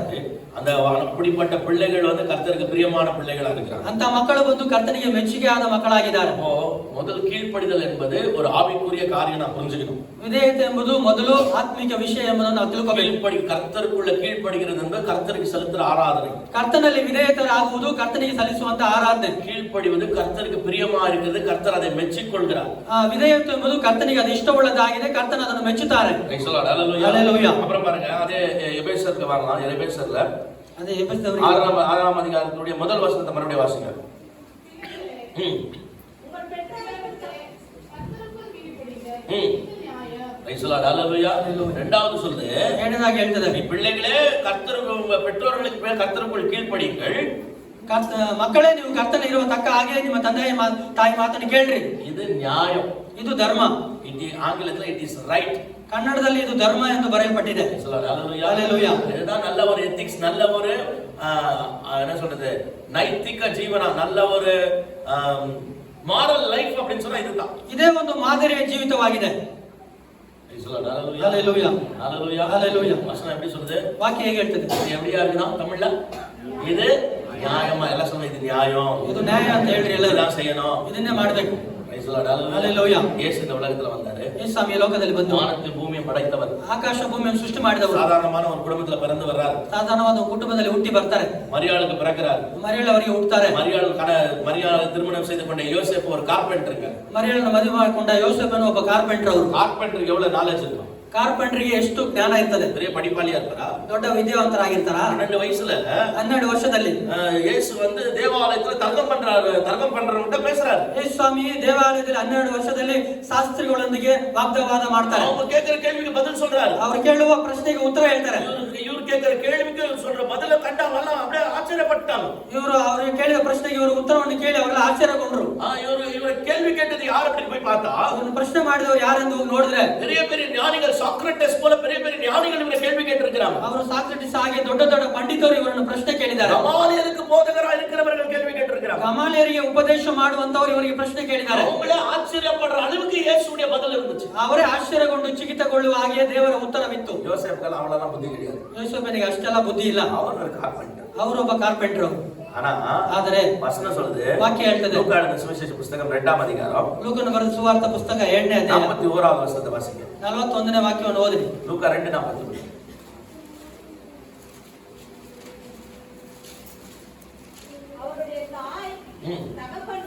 அவர் தாய் தகப்பன்மார் 41வது வசனத்தை வாசிக்கிறீங்க. அவருக்கு 12 வயதான போது அவர்கள் அந்த பண்டிகையின் முறையின்படி பெத்லெகேமுக்கு போய் பண்டிகை நாட்கள் முடிந்து திரும்பி வருகிற போது பிள்ளையாகிய இயேசு எருசலேமில் கடைசி வசனத்தை வாசிக்கலாம். கடைசி வசனத்தை வாசிக்கலாம். நான் 52வது 51வது வசனத்தை வாசிங்க. பின்பு அவர் அவர்களுடனே கூட போய் நாசரேத் ஊரிலே சேர்ந்து இயேசு என்ன பண்ணாராம்? ಯೇಸು ಸ್ವಾಮಿ ಏನ್ ಮಾಡಿದ್ರು? சொல்லுங்க பார்க்கலாம். இயேசு என்ன பண்ணாரு? ಯೇಸು ಸ್ವಾಮಿ ಏನ್ ಮಾಡಿದ್ರು? அவர்களுக்கு கீழ்ப்படிந்திருந்தார். ಅವರಿಗೆ ಎತ್ತವರಿಗೆ ಅಧೀನರಾಗಿದ್ದರು. ಯಾರಿವರು? ಯಾರಿವರು? வானாதி வானங்களை பூமியை உண்டாக்குறவர், ಆಕಾಶ ಆಕಾಶಗಳನ್ನು ಭೂಮಿಯನ್ನು ಉಂಟು ಮಾಡಿದವರು, எல்லாவற்றையும் படைத்த தேவன், ಎಲ್ಲವನ್ನು ಸೃಷ್ಟಿ ಮಾಡಿದ ದೇವರು, ரட்சிக்கும்படி இந்த உலகத்துல பிறந்து வந்தவர், ನಮ್ಮನ್ನು ರಕ್ಷಿಸುವಂತೆ ಈ ಲೋಕದಲ್ಲಿ ಹುಟ್ಟಿ ಬಂದವರು. உலகத்துல அவர் பிறந்து வந்த போது, ಈ ಲೋಕದಲ್ಲಿ ಅವರು ಹುಟ್ಟಿ ಬಂದಾಗ யார் மூலியமா? மரியாள் மூலியமாய் அவர் பிறந்து வருகிறதுனாலயும், ಮರಿಯಳ ಮೂಲಕ ಅವರು ಹುಟ್ಟಿ ಬರೋದ್ರಿಂದ, மரியாள் யோசேப்பை திருமணம் செய்து கொள்றதுனாலயும், ಮರಿಯಳ ಯೋಸೇಫನನ್ನು ಮದುವೆ ಮಾಡಿಕೊಳ್ಳೋದ್ರಿಂದ குடும்பத்துக்கு இவர் எப்படி இருக்கிறாருன்னா, ಕುಟುಂಬಕ್ಕೆ ಇವರು ಹೇಗಿದ್ದಾರೆ ಅಂದ್ರೆ உண்மை உள்ளவராயிருந்து ನಂಬಿಗಸ್ತರಾಗಿದ್ದು பெற்றோர்களுக்கு கீழ்ப்படிஞ்சிருக்கிறார். ಅಧೀನರಿಗೆ ಎತ್ತವರಿಗೆ ಅಧೀನವಾಗಿ ವಿಧೇಯರಾಗ್ತಾರೆ. ஹalleluya. யார் கீழ்ப்படிஞ்சதான்? ಯಾರಿಗೆ ವಿಧೇಯರಾಗ್ತಾರೆ? இயேசு கீழ்ப்படிறார். ಯೇಸು ಸ್ವಾಮಿನೇ ವಿಧೇಯರಾಗ್ತಾರೆ. இயேசு கீழ்ப்படிறார். ಯೇಸು ಸ್ವಾಮಿನೇ ವಿಧೇಯರಾಗ್ತಾರೆ. சிலுவையில போட்டாங்க இயேசுவை. ಯೇಸು ಸ್ವಾಮಿನ ಶಿಲುಬೆಗೆ ಹಾಕ್ಬಿಟ್ರು. அந்த பயங்கரமான அந்த வலியிலும் ಆ ಭಯಂಕರವಾದ ನೋವಲ್ಲೂ அவருடைய தாயை மறக்கல, ಅವ್ರ ತಾಯಿಯನ್ನು ಮರೆಯಲಿಲ್ಲ, அந்த பொறுப்பை மறக்கல, ಆ ಜವಾಬ್ದಾರಿಯನ್ನು ಮರೆಯಲಿಲ್ಲ. அவர் கர்த்தர் தானே, ಕರ್ತನ ತಾನೇ ஒரு வார்த்தை சொல்லிட்டு இருக்கலாமே, ಒಂದು ಮಾತು ಹೇಳಿರ್ಬೋದಲ್ಲ, அப்படியே சரி பண்ணிட்டு இருக்கலாமே, ಹಾಗೆ ಸರಿಪಡಿಸಿರ್ಬೋದಲ್ಲ.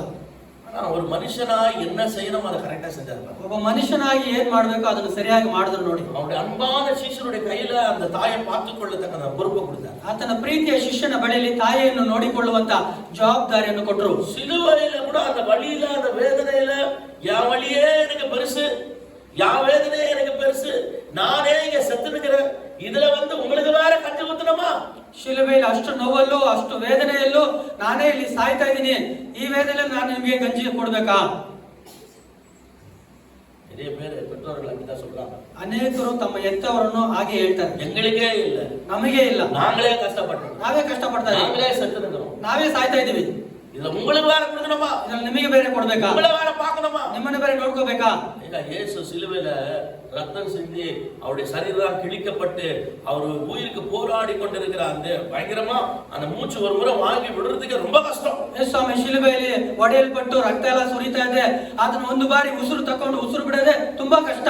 அந்த நிலையிலும் ಅಂತ ಸ್ಥಿತಿಯಲ್ಲೂ அவருடைய தாய்க்கு செய்ய வேண்டியதை செய்தார். ಆತನ ತಾಯಿಗೆ ಮಾಡಬೇಕಾದದನ್ನು ಮಾಡ್ತಾರೆ. ஹல்லேலூயா ஹல்லேலூயா ஹல்லேலூயா. இதுதான் கனப்படுத்துறது. ಇದೇ ಸನ್ಮಾನಿಸುವಂತದ್ದು. கனப்படுத்துறது ಸನ್ಮಾನಿಸುವಂತದ್ದು. யூதர்கள் இஸ்ரவேல்ல பயங்கரமான கட்டளை இது. ಯಹೂದ್ಯರಲ್ಲಿ ಇಸ್ರಾಯೇಲ್ಯರಲ್ಲಿ ಇದು ಭಯಂಕರವಾದ ಆಜ್ಞೆ. கர்த்தர் ரொம்ப ஸ்ட்ரிக்ட்டா ஃபாலோ பண்ற ஒரு விஷயம் இது. ಕರ್ತನು ತುಂಬಾ ಸ್ಟ್ರಿಕ್ಟ್ ಆಗಿ ಹಿಂಬಾಲಿಸುವಂತ ವಿಷಯ. வாசிச்சு பாருங்க யாத்ராகம புத்தகம் 21ஆம் அதிகாரம் ವಿಮೋಚನ ಕಾಂಡ 21ನೇ ಅಧ್ಯಾಯ 15வது வசனத்தை வாசிங்க. 15ನೇ ವಾಕ್ಯವನ್ನು ಓದಿ. யாத்ராகம 21:15. ವಿಮೋಚನ ಕಾಂಡ 21:15. தன்னை மறுபடியும் வாசிங்க. தன் தகப்பனையாவது தன் தாயாவது அடிக்கிறவன் என்ன கட்டளை கொடுத்துக்கிறார் பாருங்க. ಏನ್ ಆಜ್ಞೆ ಕೊಟ್ಟಿದ್ದಾರೆ ನೋಡ್ರಿ. தன் தகப்பனையாவது ತನ್ನ ತಂದೆಯನ್ನಾಗಲಿ தன் தாயாவது ತನ್ನ ತಾಯಿಯನ್ನಾಗಲಿ யாருன்னா அடிச்சிட்டாங்கன்னா ಯಾರಾದ್ರೂ ಹೊಡೆಯುವುದಾದ್ರೆ இஸ்ரவேல் ஜனங்களுக்கு கர்த்தர் கொடுத்ததான நியாயப்பிரமாணம் என்ன தெரியுமா? ಇಸ್ರೇಲ್ ಜನರಿಗೆ ದೇವರು ಕೊಟ್ಟಂತ ಧರ್ಮಶಾಸ್ತ್ರ ಏನು ಗೊತ್ತಾ? ಅದರ சட்டம் என்ன தெரியுமா? ಅದರ ಆಜ್ಞೆ ಏನು ಗೊತ್ತಾ? தாய் தகப்பனை யாரನ್ನ அடிச்சிட்டானா ನಿನ್ನ ತಂದೆ ತಾಯಿಯನ್ನು ಯಾವನಾದ್ರೂ ಹೊಡೆಯುವುದಾದ್ರೆ ಅವನ ಕೊಲೆ செஞ்சிடணும். ಅವನ್ನ ಕೊಲೆ ಮಾಡಬೇಕು. ಮರಣ ಶಿಕ್ಷೆ ಆಗಬೇಕು ಅವನಿಗೆ. ಹಲ್ಲೆಲೂಯಾ. அவனை வந்து கொல்லணும். ಅವನು ಸಾಯಿಸಿಬಿಡ್ಬೇಕು. இதுதான் அவங்களுக்கு கொடுக்க தண்டனை. ಇದೇ ಅವರಿಗೆ ಕೊಡುವಂತ ಶಿಕ್ಷೆ. ஹல்லேலூயா. 17வது வசனத்தை வாசிங்க. தன் தகப்பனையாவது தன் தாயாவது சபிக்கிறவன் அடுத்தது பாருங்க. ನಂತರ ನೋಡ್ರಿ, தாய தகப்பனை சபிச்சான் அப்படின்னாக்கா ತಂದೆ ತಾಯಿಯನ್ನಾಗಲಿ ದೂಷಿಸುವನಾದ್ರೆ அவன் நிச்சயமா கொலை பண்ணப்படணும். ಅವನು ಖಂಡಿತವಾಗಿ ಮರಣ ಶಿಕ್ಷೆ ಆಗ್ಬೇಕು. வேற மன்னிப்பெல்லாம் கிடையாதுங்க. ಬೇರೆ ಕ್ಷಮಾಪಣೆ ಎಲ್ಲ ಇಲ್ಲ ರೀ. நிறைய வேற இதுக்கு பின்னாடி நீங்க வாசிக்கிற நிறைய குற்றங்களுக்கு நிறைய தவறுகளுக்கு பெரிய பெரிய குற்றங்கள்லாம் நம்ம கண்ணுக்கு தெரியற மாதிரி இருக்கும். அவைகள் எல்லாத்துக்கும் மன்னிப்பு இருக்குது. ಆದ್ರೆ ಇದರ ನಂತರ ನಾವು ಓದುವಂತ ದೊಡ್ಡ ದೊಡ್ಡ ಶಿಕ್ಷೆಗಳಿಗೆಲ್ಲ ಕ್ಷಮಾಪಣೆ ಇದೆ. அதுக்கு ஏதோ ಒಂದು ஈடாய் கொடுத்து சரி பண்ணிக்கலாம். ಅದಕ್ಕೆ ಏನೋ ಒಂದು ಪರಿಹಾರವಾಗಿ ಕೊಟ್ಟು ಸರಿಪಡಿಸ್ಕೋಬಹುದು. எதனா ஒன்னு கொடுத்து ஓகே இது சரி பண்ணிடலாம். ಏನಾದ್ರೂ ಒಂದು ಕೊಟ್ಟು ಸರಿ ಇದನ್ನ ಸರಿಪಡಿಸ್ಕೊಳ್ಳೋಣ. களவு செஞ்சிட்டான், ಕಳ್ಳತನ ಮಾಡ್ಬಿಟ್ಟ, அதுக்கு சம்பந்தமான கொஞ்சம் பணமோ இல்ல அதுக்கு மாதிரி ஒரு காரியத்தை கொடுத்து சரி பண்ணிடலாம். ಅದಕ್ಕೆ ತಕ್ಕ ಸ್ವಲ್ಪ ವಸ್ತು ಹಣವ ಕೊಟ್ಟು ಸರಿಪಡಿಸಬಹುದು. சண்டை போட்டு ஒருத்தருடைய கண்ணை குத்திட்டான், ಜಗಳ ಮಾಡಿ ಒಬ್ಬ ಕಣ್ಣನ್ನು ಚುಚ್ಚಿಬಿಟ್ಟ, அவன் கண்ணு போயிடுச்சு, ಅವನ ಕಣ್ಣು ಹೋಗ್ಬಿಡ್ತು. அதுக்காக ಇவன் ಕಣ್ಣು போயிடுச்சுன்னா சரியாயிடும் ಪ್ರಾಬ್ಲಮ್. ಅದಕ್ಕಾಗಿ ಇವನ್ ಕಣ್ಣು ಹೋಗ್ಬಿಟ್ರೆ ಸಮಸ್ಯೆ ಸರಿಯಾಗ್ಬಿಡ್ತದೆ. அவன் பல்ல உடைச்சிட்டான், ಅವನ ಹಲ್ಲನ್ನು ಮುರಿದಾಕ್ಬಿಟ್ಟ, அதுக்காக ಇவன் பல்ல உடைச்சிட்டா ಪ್ರಾಬ್ಲಮ್ சரியாயிடும். ಅದಕ್ಕಾಗಿ ಇವನನ್ನು ಹಲ್ಲನ್ನು ಮುರಿದು ಬಿಟ್ರೆ ಸಮಸ್ಯೆ ಸರಿಯಾಯ್ತು. ಆದರೆ ಆದರೆ இந்த விஷயத்துல ಮಾತ್ರ ಈ ವಿಷಯದಲ್ಲಿ ಮಾತ್ರ மன்னிப்பு காம்ப்ரமைஸ் எல்லாம் கர்த்தர் வைக்கலாங்க. ಕ್ಷಮಾಪಣೆ ಕ್ಷಮಿಸುವಂತದ್ದು ಅಲ್ಲಿ ದೇವರು ಇಟ್ಟಿಲ್ಲ. பெற்றோர்கள் அடிச்சாங்களா ಎಂತವ್ರನ್ನ ಹೊಡೆದು ಬಿಟ್ರ அவனை சாவடிச்சு, ಅವನು ಸಾಯಿಸಬೇಕು. சபிக்கிறானா ಶಪಿಸ್ತಾನ அவனை சாவடிச்சு, ಅವನು ಸಾಯಿಸ್ಬಿಡ್ಬೇಕು. ஹல்லேலூயா ஹல்லேலூயா ஹல்லேலூயா ஹல்லேலூயா. கர்த்தருடைய பரிசுத்த நாமத்துக்கு மகிமை உண்டாகட்டும். ಕರ್ತನ ಪರಿಶುದ್ಧ ನಾಮಕ್ಕೆ ಮಹಿಮೆ ಉಂಟಾಗಲಿ. எவ்வளோ கர்த்தர் இந்த குடும்ப விஷயத்துல கர்த்தர் கவனம் செலுத்துறாரு பாருங்க. ಎಷ್ಟರ ಮಟ್ಟಿಗೆ ದೇವರು ಕುಟುಂಬ ವಿಷಯಗಳಲ್ಲಿ ಗಮನ ಹರಿಸ್ತಾರೆ ನೋಡ್ರಿ. எவ்வளவு ஒரு முக்கியமான ஒரு விஷயமா இருந்தா கர்த்தர் இப்படி இதை சொல்லியிருப்பாரு பாருங்க. ಎಷ್ಟು ಪ್ರಾಮುಖ್ಯವಾದ ವಿಷಯವಾಗಿದ್ರೆ ಕರ್ತನ ಇದನ್ನ ಹೇಳಿರ್ತಾರೆ ನೋಡ್ರಿ. சில நேரங்கள்ல பிள்ளைகள் எல்லாம் இந்த வாலிப பிள்ளைகள் டீன் பிள்ளைகள்லாம் சர்வசாதாரணமா பெற்றோர்களை சபிச்சிடறாங்க. ಸರ್ವಸಾಧಾರಣವಾಗಿ ಟೀನ್ ಮಕ್ಕಳು ಯೌವನಸ್ಥ ಮಕ್ಕಳು ತಮ್ಮ ಹೆತ್ತವರನ್ನು ದೂಷಿಸ್ತಾರೆ. சில வாலிபர்கள் பெற்றோர் அடிச்சிடறாங்க. ಕೆಲವು ಯೌವನಸ್ಥ ಮಕ್ಕಳು ಹೆತ್ತವರನ್ನು ಹೊಡೆದು ಬಿಡ್ತಾರ್ರಿ. ஹல்லேலூயா ஹல்லேலூயா ஹல்லேலூயா ஹல்லேலூயா. வயசானவங்க அடிச்சிடறாங்க.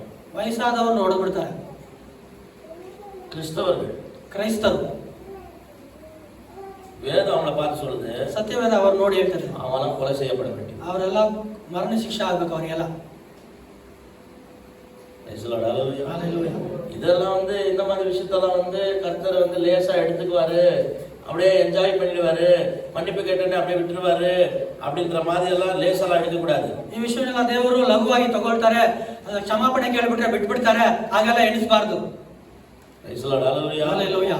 இதெல்லாம் ரொம்ப கவனமாய் நம்ம நடந்து கொள்ள வேண்டிய முறைகள்.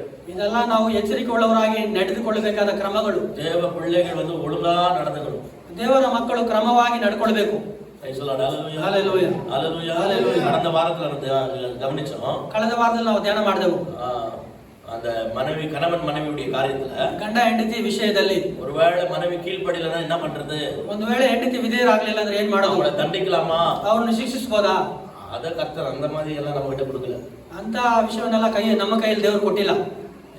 Hallelujah. Hallelujah. Hallelujah. கணவன் மனைவி அடிக்கிறதோ, ಗಂಡನ ಹೆಂಡತಿನ ಹೊಡೆಯುವುದು, இன்னைக்கு லேட்டஸ்ட் ஃபேஷன் மனைவி கணவன் அடிக்கிறதோ, ಇವತ್ತು ಲೇಟೆಸ್ಟ್ ಫ್ಯಾಷನ್ ಹೆಂಡತಿ ಗಂಡನನ್ನು ಹೊಡೆಯುವಂತದ್ದು. இன்னைக்கு அப்படியே ಆಗಿದೆ. ಇವತ್ತು ಹಾಗೆ ಆಗ್ಬಿಟ್ಟಿದೆ. பிள்ளைகள் பெற்றோர்கள் அடிக்கிறது, ಮಕ್ಕಳು ಹೆತ್ತವರನ್ನು ಹೊಡೆಯೋದು, இதெல்லாம் ವೇದದಲ್ಲಿ ಇಲ್ಲದ ಕಾರ್ಯ. ಇದೆಲ್ಲ ಸತ್ಯವೇದದಲ್ಲಿ ಇಲ್ಲದೆ ಇರುವಂತ ಕಾರ್ಯಗಳು, ಏற்றுಕೊಳ್ಳಾದ ಕಾರ್ಯ, ಕರ್ತನು ಅಂಗೀಕರಿಸದೇ ಇರುವಂತ ಕಾರ್ಯಗಳು. ಇದೆಲ್ಲ செய்யவே கூடாது. ಇದನ್ನೆಲ್ಲ ಮಾಡಲೇಬಾರದು, செய்யவே கூடாது, ಮಾಡಲೇಬಾರದು. ஒருவேளை அப்படி செஞ்சிருந்தீங்கன்னா, ಒಂದು ವೇಳೆ ಹಾಗೆ ಮಾಡಿರುವುದಾದ್ರೆ நீங்க மனம் திரும்புங்க. ಇವತ್ತು ಮನಸಾಂತರ ಪಡ್ರಿ. ದೇವ ಸಮ್ಮುಖದಲ್ಲಿ ಮನ್ನಿப்பு ಕೇಳ್ರಿ. ದೇವರ ಸನ್ನಿಧಿಯಲ್ಲಿ ಕ್ಷಮಾಪಣೆ ಕೇಳ್ರಿ. அவங்க பெற்றோர்கிட்ட போய் மன்னிப்பு ಕೇಳ್ರಿ. ನಿಮ್ಮ ಹೆತ್ತವರ ಬಳಿ ಹೋಗಿ ಕ್ಷಮಾಪಣೆ ಕೇಳ್ರಿ. கணவன் மனைவி கிட்ட மன்னிப்பு ಕೇಳ್ರಿ. ಗಂಡನ ಹೆಂಡತಿ ಬಳಿ ಕ್ಷಮಾಪಣೆ ಕೇಳ್ರಿ. Praise the Lord. Hallelujah. Hallelujah. Hallelujah. Hallelujah. எந்த காரணத்துக்கும் மேல கையெல்லாம் வைக்கிற மாதிரி இல்ல. ಯಾವ ಕಾರಣಕ್ಕೂ ಮೇಲೆ ಕೈ ಹಾಕಂಗಿಲ್ಲ.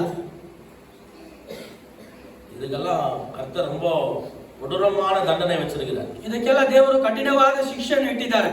Praise the Lord. Hallelujah. Hallelujah. ஒருவேளை இயேசு கிறிஸ்து வராம நம்ம நியாய பிரமாணத்தினுடைய காலத்துல இருந்திருந்தா, ಒಂದು ವೇಳೆ ಯೇಸು ಸ್ವಾಮಿ ಬರದೆ ನಾವು ಧರ್ಮಶಾಸ್ತ್ರ ಕಾಲದಲ್ಲಿ ಇರುವುದಾದ್ರೆ எத்தனை பேரை சாவடிச்சு போட்டிருப்பாங்கன்னு தெரியாது. ಎಷ್ಟು ಜನರು ಸಾಯಿಸಾಕಿರ್ತಾರೆ ಗೊತ್ತಿಲ್ಲ. இங்க உட்கார்ந்து இருக்கல எத்தனை பேர் உயிரோட இருந்திருப்பானே தெரியாது. ಇಲ್ಲಿ ಕೂತಿರುವವರು ಎಷ್ಟು ಜನರು ಜೀವಂತವಾಗಿ ಇದ್ದಿರ್ತವೆ ಗೊತ್ತಿಲ್ಲ.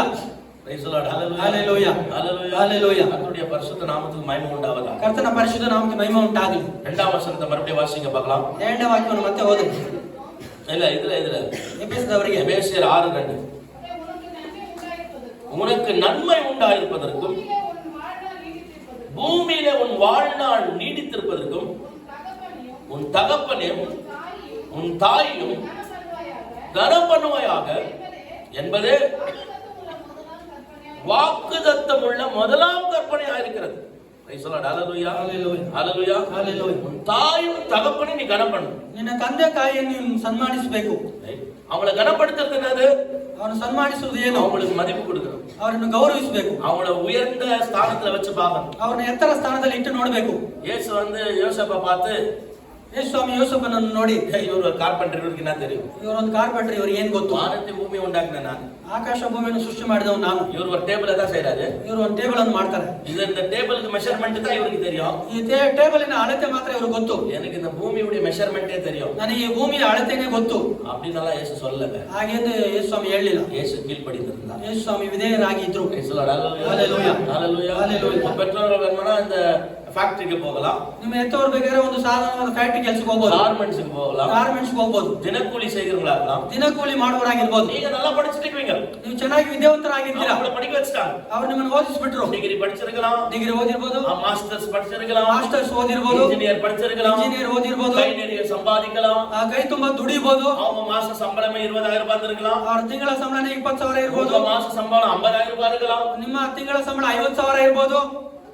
Hallelujah. Hallelujah. Hallelujah. ஆனா அவங்களை கனப்படுத்த கத்துக்கணும். ಆದರೆ ಅವರನ್ನು ಗೌರವಿಸುವುದನ್ನು ಕಲಿತುಕೊಳ್ಳಬೇಕು. ವ್ಯಾಲ್ಯೂ பண்ணணும். ಅವರಿಗೆ ಬೆಲೆಯನ್ನು ಕೊಡಬೇಕು. அவங்களுக்கு கொடுக்க வேண்டிய வேல்யூவை கொடுக்கணும். ಅವರಿಗೆ ಕೊಡಬೇಕಾದ ಬೆಲೆಯನ್ನು ಕೊಡಬೇಕು. அவங்கள மேல எங்க வச்சு பார்க்கணுமோ அந்த உயரத்துக்கு தான் அவங்கள வச்சு பார்க்கணும். ಅವರನ್ನು ಮೇಲೆ ಎಲ್ಲಿ ಇಟ್ಟು ನೋಡಬೇಕೋ ಅಲ್ಲೇ ಇಟ್ಟು ಅವರನ್ನು ನೋಡಬೇಕು. Hallelujah. Hallelujah. Hallelujah. Hallelujah. கர்த்தருடைய பரிசுத்த நாமத்துக்கு மகிமை உண்டாகட்டும். ಕರ್ತನ ಪರಿಶುದ್ಧ ನಾಮಕ್ಕೆ ಮಹಿಮೆ ಉಂಟಾಗಲಿ. கர்த்தருக்குள்ள நம்ம கீழ்ப்படிகிறவங்களா இருக்கணும். ಕರ್ತನಲ್ಲಿ ನಾವು ವಿಧೇಯರಾಗುವವರಾಗಿರಬೇಕು. அப்பனா என்ன அர்த்தம்? ಹಾಗಾದ್ರೆ ಏನು ಅರ್ಥ? அந்த ஒரு சில காரியம் இருக்குது. ಕೆಲವು ವಿಷಯಗಳಿದೆ. அதுக்கெல்லாம் கீழ்ப்பட வேண்டிய அவசியம் இல்லை. ಅದಕ್ಕೆಲ್ಲ ವಿಧೇಯರಾಗುವ ಅವಶ್ಯಕತೆ ಇಲ್ಲ. ஒரு சில காரியத்துக்கு கீழ்ப்படிய வேண்டிய அவசியம் இல்லை. ಕೆಲವು ವಿಷಯಗಳಿದೆ, ಅದಕ್ಕೆ ವಿಧೇಯರಾಗುವ ಅವಶ್ಯಕತೆ ಇಲ್ಲ. எந்த காரியத்துக்கு? ಯಾವ ವಿಷಯಗಳಿಗೆ? கர்த்தருடைய காரியம் இல்லாம இருக்கிறது, கர்த்தருடைய நாமத்துக்கு தூஷணம் கொண்டு வர காரியம், கர்த்தருக்கு பிரியமில்லாத காரியம், வேதத்துல இல்லாத காரியம் அப்படின்னாக்கா அதுக்கெல்லாம் கீழ்ப்பட வேண்டிய அவசியம் இல்லை. ಕರ್ತನಿಗೆ ದೂಷಣ ತರುವಂತ ವಿಷಯಗಳು, ಕರ್ತನಿಗೆ ವಿರುದ್ಧವಾದ ಕಾರ್ಯಗಳು, ಸತ್ಯವೇದ ಇಲ್ಲಿ ಇಲ್ಲದೆ ಇರುವ ವಿಷಯಗಳು ಬರುವುದಾದ್ರೆ ಅದು ವಿರೋಧಿಸಬೇಕಾದ ವಿಷಯ. அதெல்லாம் கீழ்ப்படிக்கூடாது. ಅದಕ್ಕೆಲ್ಲ ವಿಧೇಯರಾಗಬಾರದು. Hallelujah. Hallelujah. Hallelujah. Hallelujah. அந்த காரியத்தெல்லாம் செய்யக்கூடாது. ಆ ವಿಷಯಗಳನ್ನೆಲ್ಲ ಮಾಡಬಾರದು. ஒரு குடிகார அப்பா இருக்கிறான். ಒಂದು ಕುಡಿಯುವಂತ ತಂದೆ ಇದ್ದಾರೆ. நீங்க ரட்சிக்கப்பட்டிருக்கீங்க. ನೀವು ರಕ್ಷಣೆ ಹೊಂದಿದ್ದೀರಾ. ஒரு கோட்டர் வாங்கிட்டு வந்து குடுறா அப்படின்னு ಒಂದು ಕೋಟು ತಗೊಂಡು ಬಂದು ಕೊಡಪ್ಪ ಅಂತ ಹೇಳಿ எங்க அப்பா கீழ்ப்படின்னு சொல்லிட்டு போய் பாட்டு வாங்கிட்டு வந்து கொடுத்துட கூடாது. ನಮ್ಮ ತಂದೆಗೆ ವಿಧೇಯರಾಗಬೇಕೆಂದು ಹೋಗಿ ಬಾಟಲ್ ತಂದು ಕೊಡಬಾರದು. அந்த கீழ்ப்படிதல் சொல்லல, ಆ ವಿಧೇಯತೆಯಲ್ಲಿ ಹೇಳಲಿಲ್ಲ. வசனத்தை ரொம்ப தெளிவா கர்த்தர் எழுதி வச்சிருக்கிறார். ವಾಕ್ಯವನ್ನು ದೇವರು ತುಂಬಾ ಸ್ಪಷ್ಟವಾಗಿ ಬರೆದಿಟ್ಟಿದ್ದಾರೆ. கர்த்தருக்குள்ள, ಕರ್ತನಲ್ಲಿ, ஹalleluya ஹalleluya ஹalleluya, கர்த்தருக்குள்ள, ಕರ್ತನಲ್ಲಿ சரியான காரியங்களுக்கெல்லாம் நம்ம கீழ்ப்படியுங்களா இருக்கணும். ತಕ್ಕಾದ ಸರಿಯಾದ ವಿಷಯಗಳಿಗೆ ನಾವು ವಿಧೇಯರಾಗುವವರಾಗಿರಬೇಕು. ஹalleluya ஹalleluya.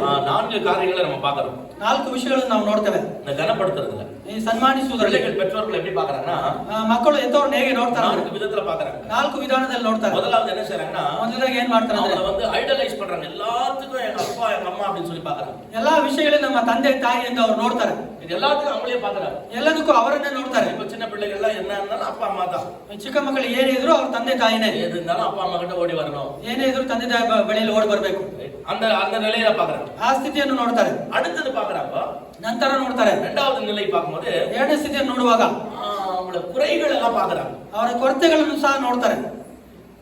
இப்ப குறைகளை பார்த்த உடனே, ಕೊರತೆಗಳನ್ನು ನೋಡಿದ ತಕ್ಷಣ நிறைய பேர் என்ன பண்றாங்கன்னா, ಅನೇಕರು ಏನ್ ಮಾಡ್ತಾರೆ ಅಂದ್ರೆ அவங்கள அப்படியே அப்படியே மட்டம் தட்டிடுவாங்க. ಅವ್ರನ್ನ ಹಾಗೆ ಕೆಳಗೆ ಹಾಕ್ಬಿಡ್ತಾರೆ. ஹalleluya. ஏன்னா குறையை பார்த்துட்டாங்கல்ல. ಯಾಕಂದ್ರೆ ಕೊರತೆಯನ್ನು ನೋಡಿದ್ರಲ್ಲ.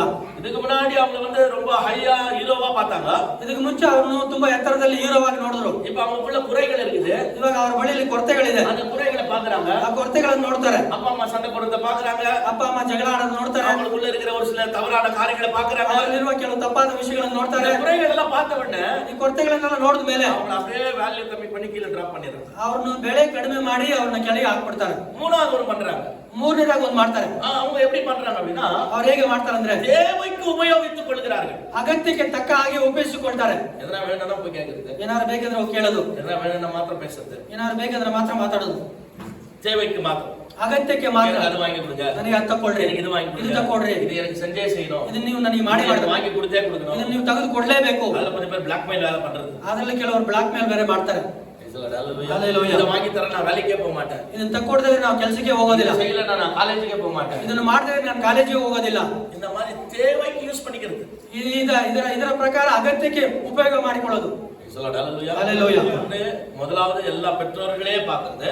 ಮೊದಲು ಎಲ್ಲದಕ್ಕೂ ಎತ್ತವರನ್ನು ನೋಡುವಂತದ್ದು. இரண்டாவது அவங்களுடைய குறைகளை கண்டுபிடிச்ச உடனே அவங்களை அப்படியே கீழாக எண்ணுகிறது. ಎರಡನೇದಾಗಿ ಅವರ ಕೊರತೆಗಳನ್ನು ನೋಡಿದಾಗ ಅವರನ್ನು ಕೆಳಗೆ ಎಣಿಸೋದು. மூன்றாவது அவங்களை தேவைக்கேற்றது போல உபயோகம் பண்ணிக்கொள்வது. ಮೂರನೇದಾಗಿ ಅವರಿಗೆ ಅಗತ್ಯಕ್ಕೆ ತಕ್ಕ ಹಾಗೆ ಉಪಯೋಗ ಮಾಡಿಕೊಳ್ಳುವಂತದ್ದು. நான்காவது ஒன்று இருக்குதுங்க. ನಾಲ್ಕನೇದು ಒಂದಿದೆ, ஹியூமன் மனிதர்களாக, ಮನುಷ್ಯರಾಗಿ, எல்லா மனுஷர் தான், ಎಲ್ಲರೂ ಮನುಷ್ಯರೇ, அப்பாவும் மனிதர்கள் தான், ನಮ್ಮ ತಂದೆಯೂ ಮನುಷ್ಯರೇ, எனக்கு அவர்கள் என்னை பெற்றெடுத்திருந்தாலும் ಅವರು ನಮ್ಮನ್ನು ಎತ್ತಿದರು, அவர்களும் மனிதர்கள் தான், ಅವರುಗಳು ಸಹ ಮನುಷ್ಯರೇ, அவங்களுக்கும் குறைவு இருக்கும், ಅವರಿಗೂ ಕೊರತೆ ಇರ್ತದೆ, அவங்களுக்கும் பலவீனம் இருக்கும், ಅವರಿಗೂ ಬಲಹೀನತೆ ಇರ್ತದೆ, எனக்கும் குறைவு இருக்குது, ನನಗೆ ಕೊರತೆ ಇದೆ, எனக்கும் பலவீனம் ನನಗೂ இருக்குது. ಬಲಹೀನತೆ ಇದೆ. அதனால ಆದ್ದರಿಂದ எல்லாரையும் ஒரே சமமாய் பார்த்து ಎಲ್ಲರನ್ನು ಸರಿಸಮವಾಗಿ ನೋಡಿ கனப்படுத்தி நடத்துவது, ಅವನು ಸನ್ಮಾನಿಸಿ ನಡೆಸುವಂತದ್ದು. ஹalleluya. ಹಲ್ಲೆಲೂಯಾ. இந்த 4 ஸ்டேஜ்ல நம்ம எந்த ஸ்டேஜ்ல இருக்கிறோம் பாருங்க. ಈ 4 ಸ್ಥಿತಿಗಳಲ್ಲಿ ನಾವು ಯಾವ ಸ್ಥಿತಿಯಲ್ಲಿ ಇದ್ದೇವೆ ನೋಡ್ರಿ, எந்த ஸ்டேஜ்ல இருக்கிறோம், ಯಾವ ಹಂತದಲ್ಲಿ ಇದ್ದೇವೆ. 4வது ஸ்டேஜ்க்கு நம்ம வரணும். 4ನೇ ಹಂತಕ್ಕೆ ನಾವು ಬರ್ಬೇಕು. ஹalleluya. ஹalleluya. ஹalleluya. ஹalleluya. கர்த்தருடைய பரிசுத்த நாமத்துக்கு மகிமை உண்டாகட்டும். ಕರ್ತನ ಪರಿಶುದ್ಧ ನಾಮಕ್ಕೆ ಮಹಿಮೆ ಉಂಟಾಗಲಿ. கொலோசியர் 3:21ல ಕೊಲೆಸದವರಿಗೆ 3:21ರಲ್ಲಿ வாசிக்க பார்க்கலாம். மறுபடியும் கொலோசியர் 3:21.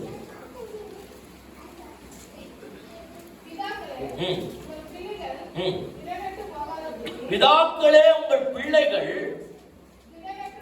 திடனற்று போகாதபடி அவர்களுக்கு கோபம் உண்டாதிருங்கள். அடுத்து பெற்றோர்களுக்கு சொல்றாரு. ನಂತರ ಎತ್ತವರಿಗೆ ಹೇಳ್ತಿದ್ದಾರೆ, பிதாக்களே, ತಂದೆಯರೇ, உங்க பிள்ளைகள் ನಿಮ್ಮ ಮಕ್ಕಳು திடனற்று போகாதபடிக்கு, ಕೆಣಕಿ ಅವರು ಮನಗುಂದದ ಹಾಗೆ, அவன் மனசு நொந்து போகிற மாதிரி ಅವರ ಮನಸ್ಸು ನೊಂದುಕೊಳ್ಳದ ಹಾಗೆ அவங்களுக்கு கோபம் உண்டாங்க. ಅವರಿಗೆ ಕೋಪವನ್ನು ಎಬ್ಬಿಸಬೇಡ್ರಿ. ಹಲ್ಲೆಲೂಯಾ. சில பெற்றோர் வந்து பிள்ளைகளை வந்து ரொம்ப இல்லா ட்ரீட் பண்ணிடுறாங்க. ಕೆಲವು ಎತ್ತವರು ಬಂದು ಮಕ್ಕಳನ್ನು ತುಂಬಾ ಕಠಿಣವಾಗಿ ಶಿಕ್ಷಿಸ್ತಾರೆ. ஆனா பிள்ளைங்க ரொம்ப ரிபெலியஸா மாறிடுறாங்க. ಅವರು ತುಂಬಾ ಕಠೋರಿಗಳಾಗಿ ಬದಲಾಗ್ತಾರೆ. ரொம்ப ரிபெலியஸா மாறிடுறாங்க. ತುಂಬಾ ಕಠೋರಿಗಳಾಗಿ ಬದಲಾಗ್ತಾರೆ ಅವರು. ಹಲ್ಲೆಲೂಯಾ. இப்போ இருக்கிற பிள்ளைகளுடைய நிலையை வேற பாருங்க. ಈಗಿರುವಂತ ಮಕ್ಕಳ ಸ್ಥಿತಿನೇ ಬೇರೆ ನೋಡ್ರಿ. அன்னைக்கு பிள்ளைகளுக்கு சொல்லிக் கொடுத்த விதம் வேற, இன்னைக்கு பிள்ளைகளுக்கு சொல்லிக் கொடுக்கிற விதம் வேற. ಆವತ್ತು ಮಕ್ಕಳಿಗೆ ಹೇಳಿಕೊಟ್ಟಂತ ವಿಧಾನಗಳು ಬೇರೆ, ಇವತ್ತು ಮಕ್ಕಳಿಗೆ ಹೇಳಿಕೊಡುವಂತ ವಿಧಾನಗಳು ಬೇರೆ. இன்னைக்கு பிள்ளைகளுக்கெல்லாம் ரொம்ப ஸ்ட்ராங்கா சொன்னீங்கன்னாக்கா ரொம்ப ஸ்டபன் ஆயிடுறாங்க. ಇವತ್ತು ಮಕ್ಕಳಿಗೆಲ್ಲ ತುಂಬಾ ಗಟ್ಟಿಯಾಗಿ ನೀವು ಹೇಳುದಾದ್ರೆ ಅವ್ರು ನೊಂದ್ಕೊಬಿಡ್ತಾರೆ. இங்க ஒரு கப் இருக்குது, ಇಲ್ಲೊಂದು ಕಪ್ ಇದೆ, இந்த கப் இங்க வச்சிருக்கோம், ಈ ಕಪ್ಪನ್ನು ಇಲ್ಲಿ ಇಡ್ತವೆ, இதை யாருமே கவனிக்க மாட்டாங்க, ಇದನ್ನ ಯಾರು ಗಮನಿಸೋದಿಲ್ಲ. அந்த பிள்ளை எல்லாம் இதை பார்த்துட்டே இருக்கும், ಆ ಮಗು ಇದನ್ನ ನೋಡ್ತಾನೆ ಇರ್ತದೆ, இதெல்லாம் தொடவே தொடாது. ಇದನ್ನೆಲ್ಲ ಮುಟ್ಟೋದೇ ಇಲ್ಲ. நீங்க வந்து ನೀವು ಬಂದು அந்த கப்ப தொடாதடா ಆ ಕಪ್ಪನ್ನು ಮುಟ್ಬೇಡಪ್ಪ அப்படின்னு சொல்லிட்டு போங்க. ಹಾಗೆಂದು ಹೇಳ್ಬಿಟ್ಟು ಹೋಗಿ, அதுதான் ஃபர்ஸ்ட் வந்து செய்வாங்க. ಅವಾಗೆಲ್ಲ ಅದನ್ನ ಬಂದು ಫಸ್ಟ್ ಹೊಡೆದಾಕ್ತಾರೆ. அப்பதான் அந்த கப்பு மேல ஒரு கவனமே ஈர்க்கப்படும். ಅವಾಗಲೇ ಅವರು ಕಪ್ಪಿನ ಮೇಲೆ ಗಮನ ಹರಿಸ್ತಾರೆ. ஹalleluya ஹalleluya ஹalleluya. எதை செய்யாதீங்க அப்படின்னு சொல்றீங்களா? ಯಾವುದನ್ನು ಮಾಡಬೇಡ್ರಿ ಅಂತ ಹೇಳ್ತಿರೋ அதை செய்வாங்க. ಅದನ್ನು ಮಾಡ್ತಾರೆ. ಅದಟ್ಟಿ பாருங்க, ಕದರಿಸಿ ನೋಡ್ರಿ, உடனே ರಿಯಾಕ್ಟ್ ಆಗೋದು. ತಕ್ಷಣ ಅವರು ಪ್ರತ್ಯುತ್ತರ ಕೊಡ್ತಾರೆ. நான் ಚಾಡ್ವಿಕ್ பார்த்திருக்கிறேன். ಚಾಡ್ವಿಕ್ ಅನ್ನು ನೋಡಿದ್ದಾರೆ. ಚಾಡ್ವಿಕ್ ಅದಟ್ಟನಾ, ಚಾಡ್ವಿಕ್ ಅನ್ನು ಗದರಿಸ್ತಾರೆ. சத்தமா பேசினா, ಶಬ್ದವಾಗಿ ಮಾತಾಡಿದ್ರೆ, இல்ல ಅಡಿச்சிட்டனா, ಇಲ್ಲ ಹೊಡೆದು ಬಿಟ್ರೆ, அவன் எதை சொன்னா அதை ರಿಪೀಟೆಡ್ செஞ்சிரே ಇರಲ್ಲ. ಅವ್ರು ಏನ್ ಮಾಡಿದ್ರು ಮತ್ತೆ ಮತ್ತೆ ಅದನ್ನೇ ಮಾಡ್ತಿರ್ತಾರೆ. ಕಾಂಪ್ರಮೈಸ್ ಆಗುದಿಲ್ಲ. ಕಾಂಪ್ರಮೈಸ್ ಆಗೋದಿಲ್ಲ ಅದರಲ್ಲಿ. ಅಡ್ಡಿ ಮಾಡಿ ಅಳ್ದಗನೇ ಮறுபடியும் அதை செய்றான். ಅದೇ ತಿಂದ್ಬಿಟ್ಟು ಅಳ್ತಾನೆ ಮತ್ತೆ ಅದನ್ನೇ ಮಾಡ್ತಾರೆ. ಅದೇ ಅವನ ಕೂಪ್ಟೆ, ಅದೇ ಅವನು ಕರೆದು, செல்லப்புல, ಒಳ್ಳೆ ಮಗು, ಗುಡ್ ಬಾಯ್ ತಾನೆ, ನೀನು ಒಳ್ಳೆ ಹುಡುಗ ಅಲ್ವಾ, இப்படி எல்லாம் செய்வாங்களா, ಒಳ್ಳೆ ಹುಡುಗ ಇದೆಲ್ಲ ಮಾಡ್ತಾರೆ, இப்படி எல்லாம் செய்ய கூடாது, ಒಳ್ಳೆ ಹುಡುಗ ಇದನ್ನೆಲ್ಲ ಮಾಡಬಾರ್ದು, ಬ್ಯಾಡ್ ಬಾಯ್ ತ இப்படி செய்வாங்க, ಕೆಟ್ಟ ಹುಡುಗ ಇದನ್ನ ಮಾಡ್ತಾರೆ, நீ ಬ್ಯಾಡ್ ಬಾಯ್ ಗುಡ್ ಬಾಯ್, ನೀನು ಒಳ್ಳೆ ಹುಡುಗನ ಕೆಟ್ಟ ಹುಡುಗನ, நான் ಗುಡ್ ಬಾಯ್ ಡ್ಯಾಡಿ ನು, ನಾನು ಒಳ್ಳೆ ಹುಡುಗ ಡ್ಯಾಡಿ ಅಂತ செய்ய கூடாது ತಾನೆ, ಅದನ್ನ ನೀವು ಮಾಡ್ಬಾರ್ತಾನೆ, செய்ய மாட்டான், ಮಾಡೋದಿಲ್ಲ, மறுபடியும் ஓடி வரும், ಮತ್ತೆ ಓಡ್ ಬರ್ತಾರೆ, வந்து கேட்பான், ಬಂದು ಕೇಳ್ತಾರೆ, அடிக்கடி என்கிட்ட வந்து அவன் கேட்கிற கேள்வி, ಆಗಾಗ ಬಂದು ಪ್ರಶ್ನೆ ಕೇಳುವಂತ ಒಂದು ಪ್ರಶ್ನೆ, அவன் கேட்கிற ஒரு கேள்வி என்ன தெரியுமா, ಅವ್ರು ಕೇಳುವಂತ ಪ್ರಶ್ನೆ ಏನು ಗೊತ್ತಾ, ಡ್ಯಾಡಿ நான் ಗುಡ್ ಬಾಯ್ ತಾನೆ, ಡ್ಯಾಡಿ ನಾನು ಒಳ್ಳೆ ಹುಡುಗ ತಾನೆ, ಡ್ಯಾಡಿ நான் ಗುಡ್ ಬಾಯ್ ತಾನೆ, ಡ್ಯಾಡಿ ನಾನು ಒಳ್ಳೆ ಹುಡುಗ ತಾನೆ. ஹalleluya. பாருங்க, நம்ம எப்படி அவங்கள ரியாக்ட் பண்றோம் அப்படி தான் இருக்கு. ನಾವ್ ಹೇಗೆ ಅವರನ್ನು ರಿಯಾಕ್ಟ್ ಮಾಡ್ತೇವೋ ಅವರಿಗೆ ಪ್ರತ್ಯುತ್ತರ ಕೊಡ್ತೇವೆ, ಹಾಗೆ நம்ம தான் அவங்கள கோபம் போட்டுறோம். ಕೆಲವು ಸಮಯದಲ್ಲಿ ನಾವೇ ಅವರಿಗೆ ಕೋಪವನ್ನು ಎಬ್ಬಿಸ್ತೇವೆ. 5 ವಿಧத்துல பிள்ளைகளை நம்ம அப்படி செய்றோம்.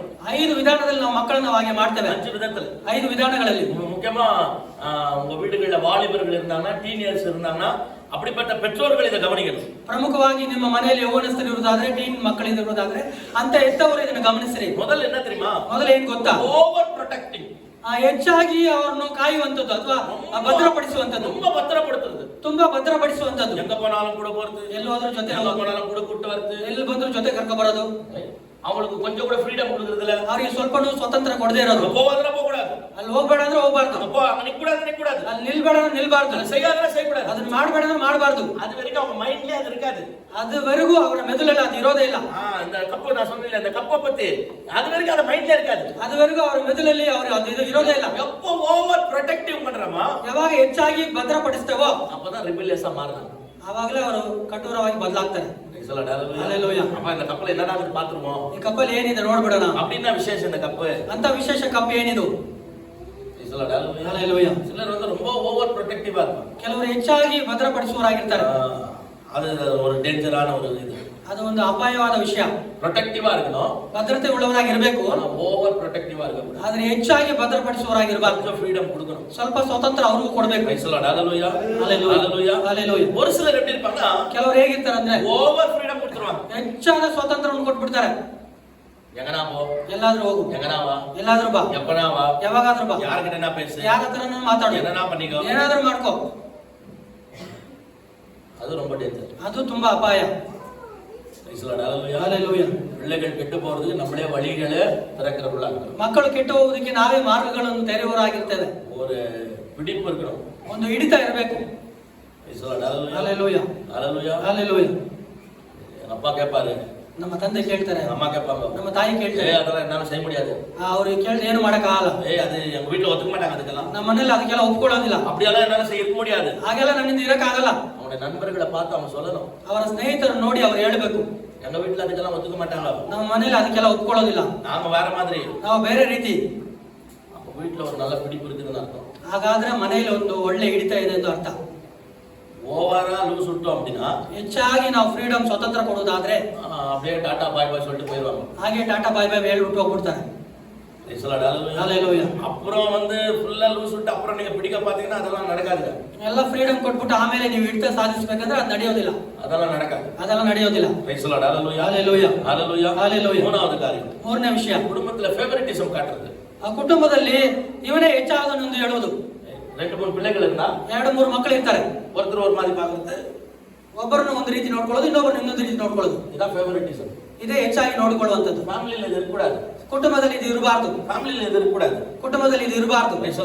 ஹalleluya. எல்லாரையும் சமமா பார்க்கணும், ಎಲ್ಲರನ್ನು ಸರಿಸಮವಾಗಿ ನೋಡ್ಬೇಕು. ஒரு ஃபேமிலில அப்படி இருந்துச்சு, ಒಂದು ಕುಟುಂಬದಲ್ಲಿ ಹಾಗೆ ಇತ್ತು, அது ஈசாக்குடைய ஃபேமிலி, ಅದು ಈಸಾಕನ ಕುಟುಂಬವು. ஈசாக்கும் ரெபேக்காவும். ಈಸಾಕ ರೆಬೆಕ್ಕಳು. ರೆಬೆಕ್ಕಳಿಗೆ யாக்கோபுனா ரொம்ப இஷ்டம், ಯಾಕೋಬನಂದ್ರೆ ತುಂಬಾ ಇಷ್ಟ, ஈசாக்குக்கு ಈಸಾಕನಿಗೆ ஏசாவுனா ரொம்ப இஷ்டம். ಏಸಾವನಂದ್ರೆ ತುಂಬಾ ಇಷ್ಟ. இப்படித்தான் ஈசாக்கு நினைக்கிறாரு, ஆசீர்வாதம் எல்லாம் ஏசாவுக்கு கிடைக்கணும். ಈಸಾಕನ್ನು ನೆನೆಸ್ತಾನೆ, ಆಶೀರ್ವಾದಗಳೆಲ್ಲ ಏಸಾವನಿಗೆ ಸಿಗಬೇಕೆಂದು. ரெபேக்கா நினைக்கிறானோ ஆசீர்வாதம் எல்லாம் யாக்கோபுக்கு கிடைக்கணும். ರೆಬೆಕ್ಕಳು ನೆನೆಸ್ತಾರೆ, ಆಶೀರ್ವಾದಗಳೆಲ್ಲ ಯಾಕೋಬನಿಗೆ ಸಿಗಬೇಕಂತೇಳಿ ಪ್ಲಾನ್ பண்ணி ஏமாத்திட்டாங்க. ಅವರು ಆಲೋಚನೆ ಮಾಡಿ ಯಾಮಾರಿಸ್ಬಿಟ್ರು. ஹalleluya ಹಲ್ಲೆಲೂಯಾ ஹalleluya ಹಲ್ಲೆಲೂಯಾ. அந்த ஃபேவரிட்டிசம், ಹೆಚ್ಚಾದ ಒಂದು ಕೃಪೆ ತೋರಿಸುವಂತ. யாக்கோபு சாக போற நிலையில இருக்கிறார். ಯಾಕೋಬನು ಸಾಯುವ ಸ್ಥಿತಿಯಲ್ಲಿ ಇದ್ದಾರೆ. படுக்கையில பெட் ரிடன் ஆகிறார். ಹಾಸಿಗೆಯಲ್ಲಿ ಮಲಗಿರುವವರಾಗಿದ್ದಾರೆ.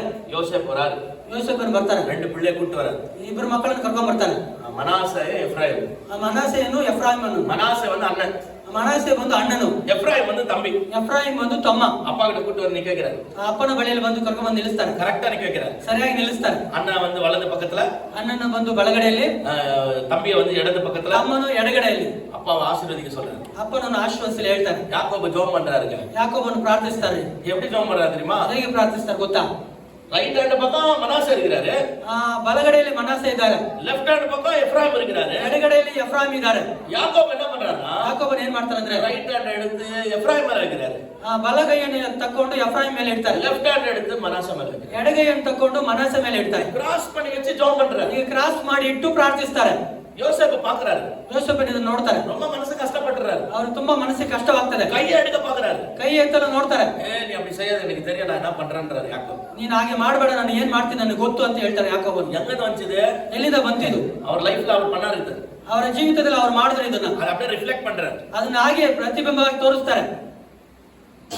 ஹalleluya ஹalleluya ஹalleluya. குடும்பங்கள்ல ஃபேவரிட்டிசம் அப்படின்றது இருக்க கூடாது. ಕುಟುಂಬದಲ್ಲಿ ಇವನೇ ಹೆಚ್ಚಾದವನು ಎಂಬ ವಿಷಯ ಇರಬಾರದು. எல்லாரும் ஒரே மாதிரி நேசிக்கணும். ಎಲ್ಲರನ್ನು ಒಂದೇ ರೀತಿಯಲ್ಲಿ ಪ್ರೀತಿಸಬೇಕು. பிள்ளைகளுடைய மனசுல என்ன வரக்கூடாதுனாக்கா, ಮಕ್ಕಳ ಮನಸ್ಸಲ್ಲಿ ಏನು ಬರಬಾರದು ಅಂದ್ರೆ, காட்டில் இவனை தான் அதிகமா நேசிக்கிறாங்க, ನನಗಿಂತಲೂ ಇವನನ್ನು ಹೆಚ್ಚಾಗಿ ಪ್ರೀತಿಸ್ತಾರೆ அப்படின்ற ஒரு காரியம் இருக்கு ಅಂತ ಒಂದು ವಿಷಯ ಇರಬಾರದು. ஹalleluya ஹalleluya ஹalleluya ஹalleluya. கர்த்தருடைய பரிசுத்த நாமத்துக்கு மகிமை உண்டாகட்டும். ಕರ್ತನ ಪರಿಶುದ್ಧ ನಾಮಕ್ಕೆ ಮಹಿಮೆ ಉಂಟಾಗಲಿ. நிறைய ஃபேமிலிஸ்ல பெற்றோர்கள் பிள்ளைகளை நெக்லெக்ட் பண்ணிடுறாங்க. ಅನೇಕ ಕುಟುಂಬಗಳಲ್ಲಿ ಹೆತ್ತವರು ಮಕ್ಕಳನ್ನು ನಿರಾಕರಿಸಿಬಿಡ್ತೀರಾ. நாங்க எப்படி பாஸ்டர் நெக்லெக்ட் பண்றோம்? ನಾವು ಹೇಗೆ ನಿರಾಕರಿಸ್ತೇವೆ ಫಸ್ಟ್? பிள்ளைகளுக்காக தான் உழைக்கிறோம், ಮಕ್ಕಳಿಗಾಗಿ ದುಡಿತೇವೆ, கடினமா வேலை செய்றோம், ಕಠಿಣವಾಗಿ ಕೆಲಸ ಮಾಡ್ತೇವೆ. நாங்க சம்பாதிக்கிறதெல்லாம் எங்க பிள்ளைக்காக தான். ನಾವು ಸಂಪಾದಿಸುವುದಲ್ಲ ನಮ್ಮ ಮಕ್ಕಳಿಗಾಗಿ. எவ்வளோ வேர்வை சிந்து சம்பாதிக்கிறேன் என் பிள்ளைக்காக தான். ಇಷ್ಟು ಬೆವರು ಸುರಿಸಿ ನಾನು ದುಡಿಯುವಂತದ್ದು ನನ್ನ ಮಕ್ಕಳಿಗಾಗಿಯೇ. இவ்வளோ நான் கஷ்டப்படுறேன் என் பிள்ளைக்காக தான். ಇಷ್ಟು ನಾನು ಕಷ್ಟ ಪಡೋದೇ ನಮ್ಮ ಮಕ್ಕಳಿಗಾಗಿಯೇ.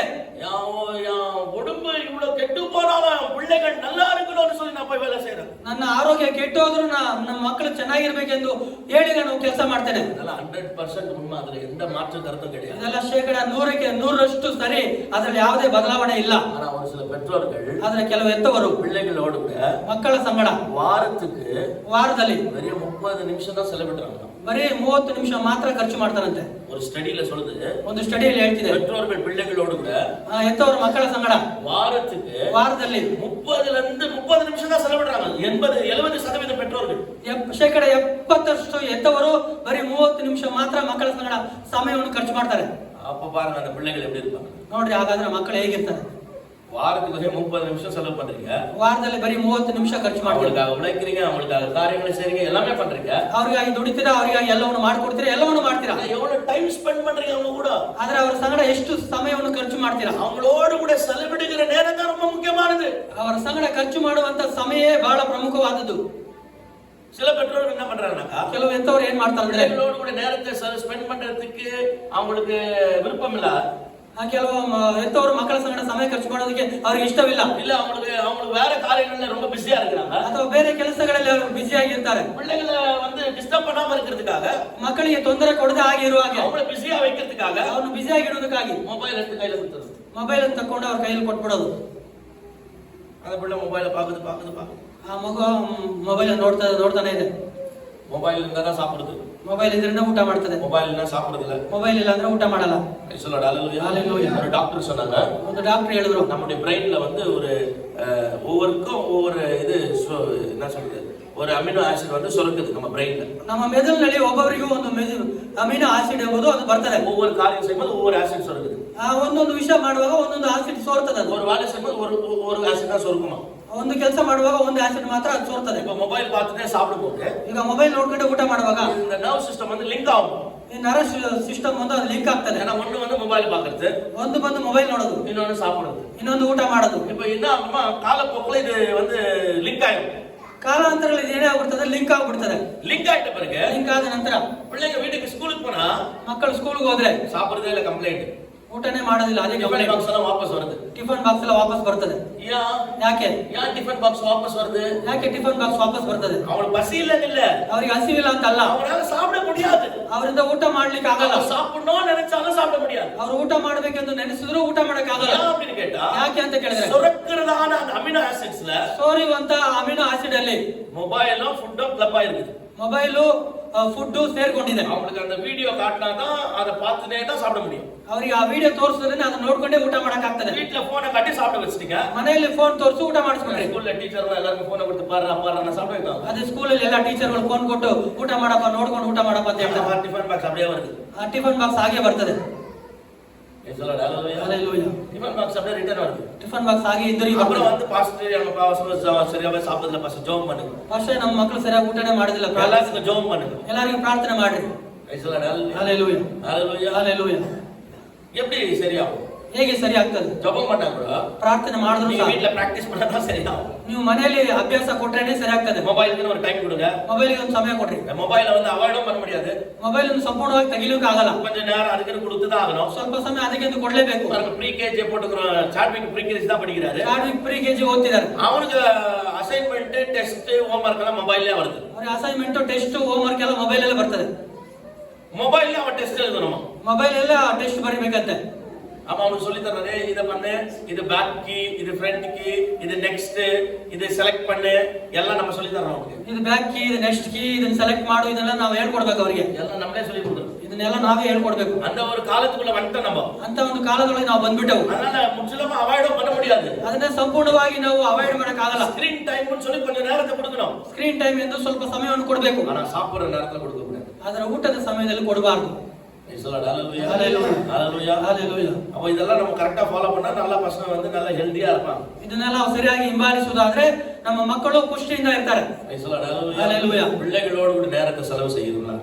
ಮಕ್ಕಳ ಸಂಗಡ ಸಮಯವನ್ನು ಖರ್ಚು ಮಾಡುವವರಾಗಿರ್ಬೇಕು. ஓவர் ಪ್ರೊಟೆಕ್ಟಿವ್ இருக்க கூடாது. ಹೆಚ್ಚಾದ ಭದ್ರತೆ ಉಳ್ಳವರಾಗಿರಬಾರದು. அவங்கள அப்படியே ಲೂಸா விட்டுற கூடாது. ಅವನು ಫ್ರೀಡಮ್ ಆಗಿ ಬಿಡಬಾರದು. குடும்பங்கள ಫೇವರಿಟಿಸಂ ಕಾಟ கூடாது. ಕುಟುಂಬದಲ್ಲಿ ಇವನೇ ಹೆಚ್ಚಾದನ್ನು ತೋರಿಸಬಾರದು. பிள்ளைகளை ನೆಗ್ಲೆಕ್ಟ್ பண்ண கூடாது. ಮಕ್ಕಳನ್ನು ತಿರಸ್ಕರಿಸಬಾರದು.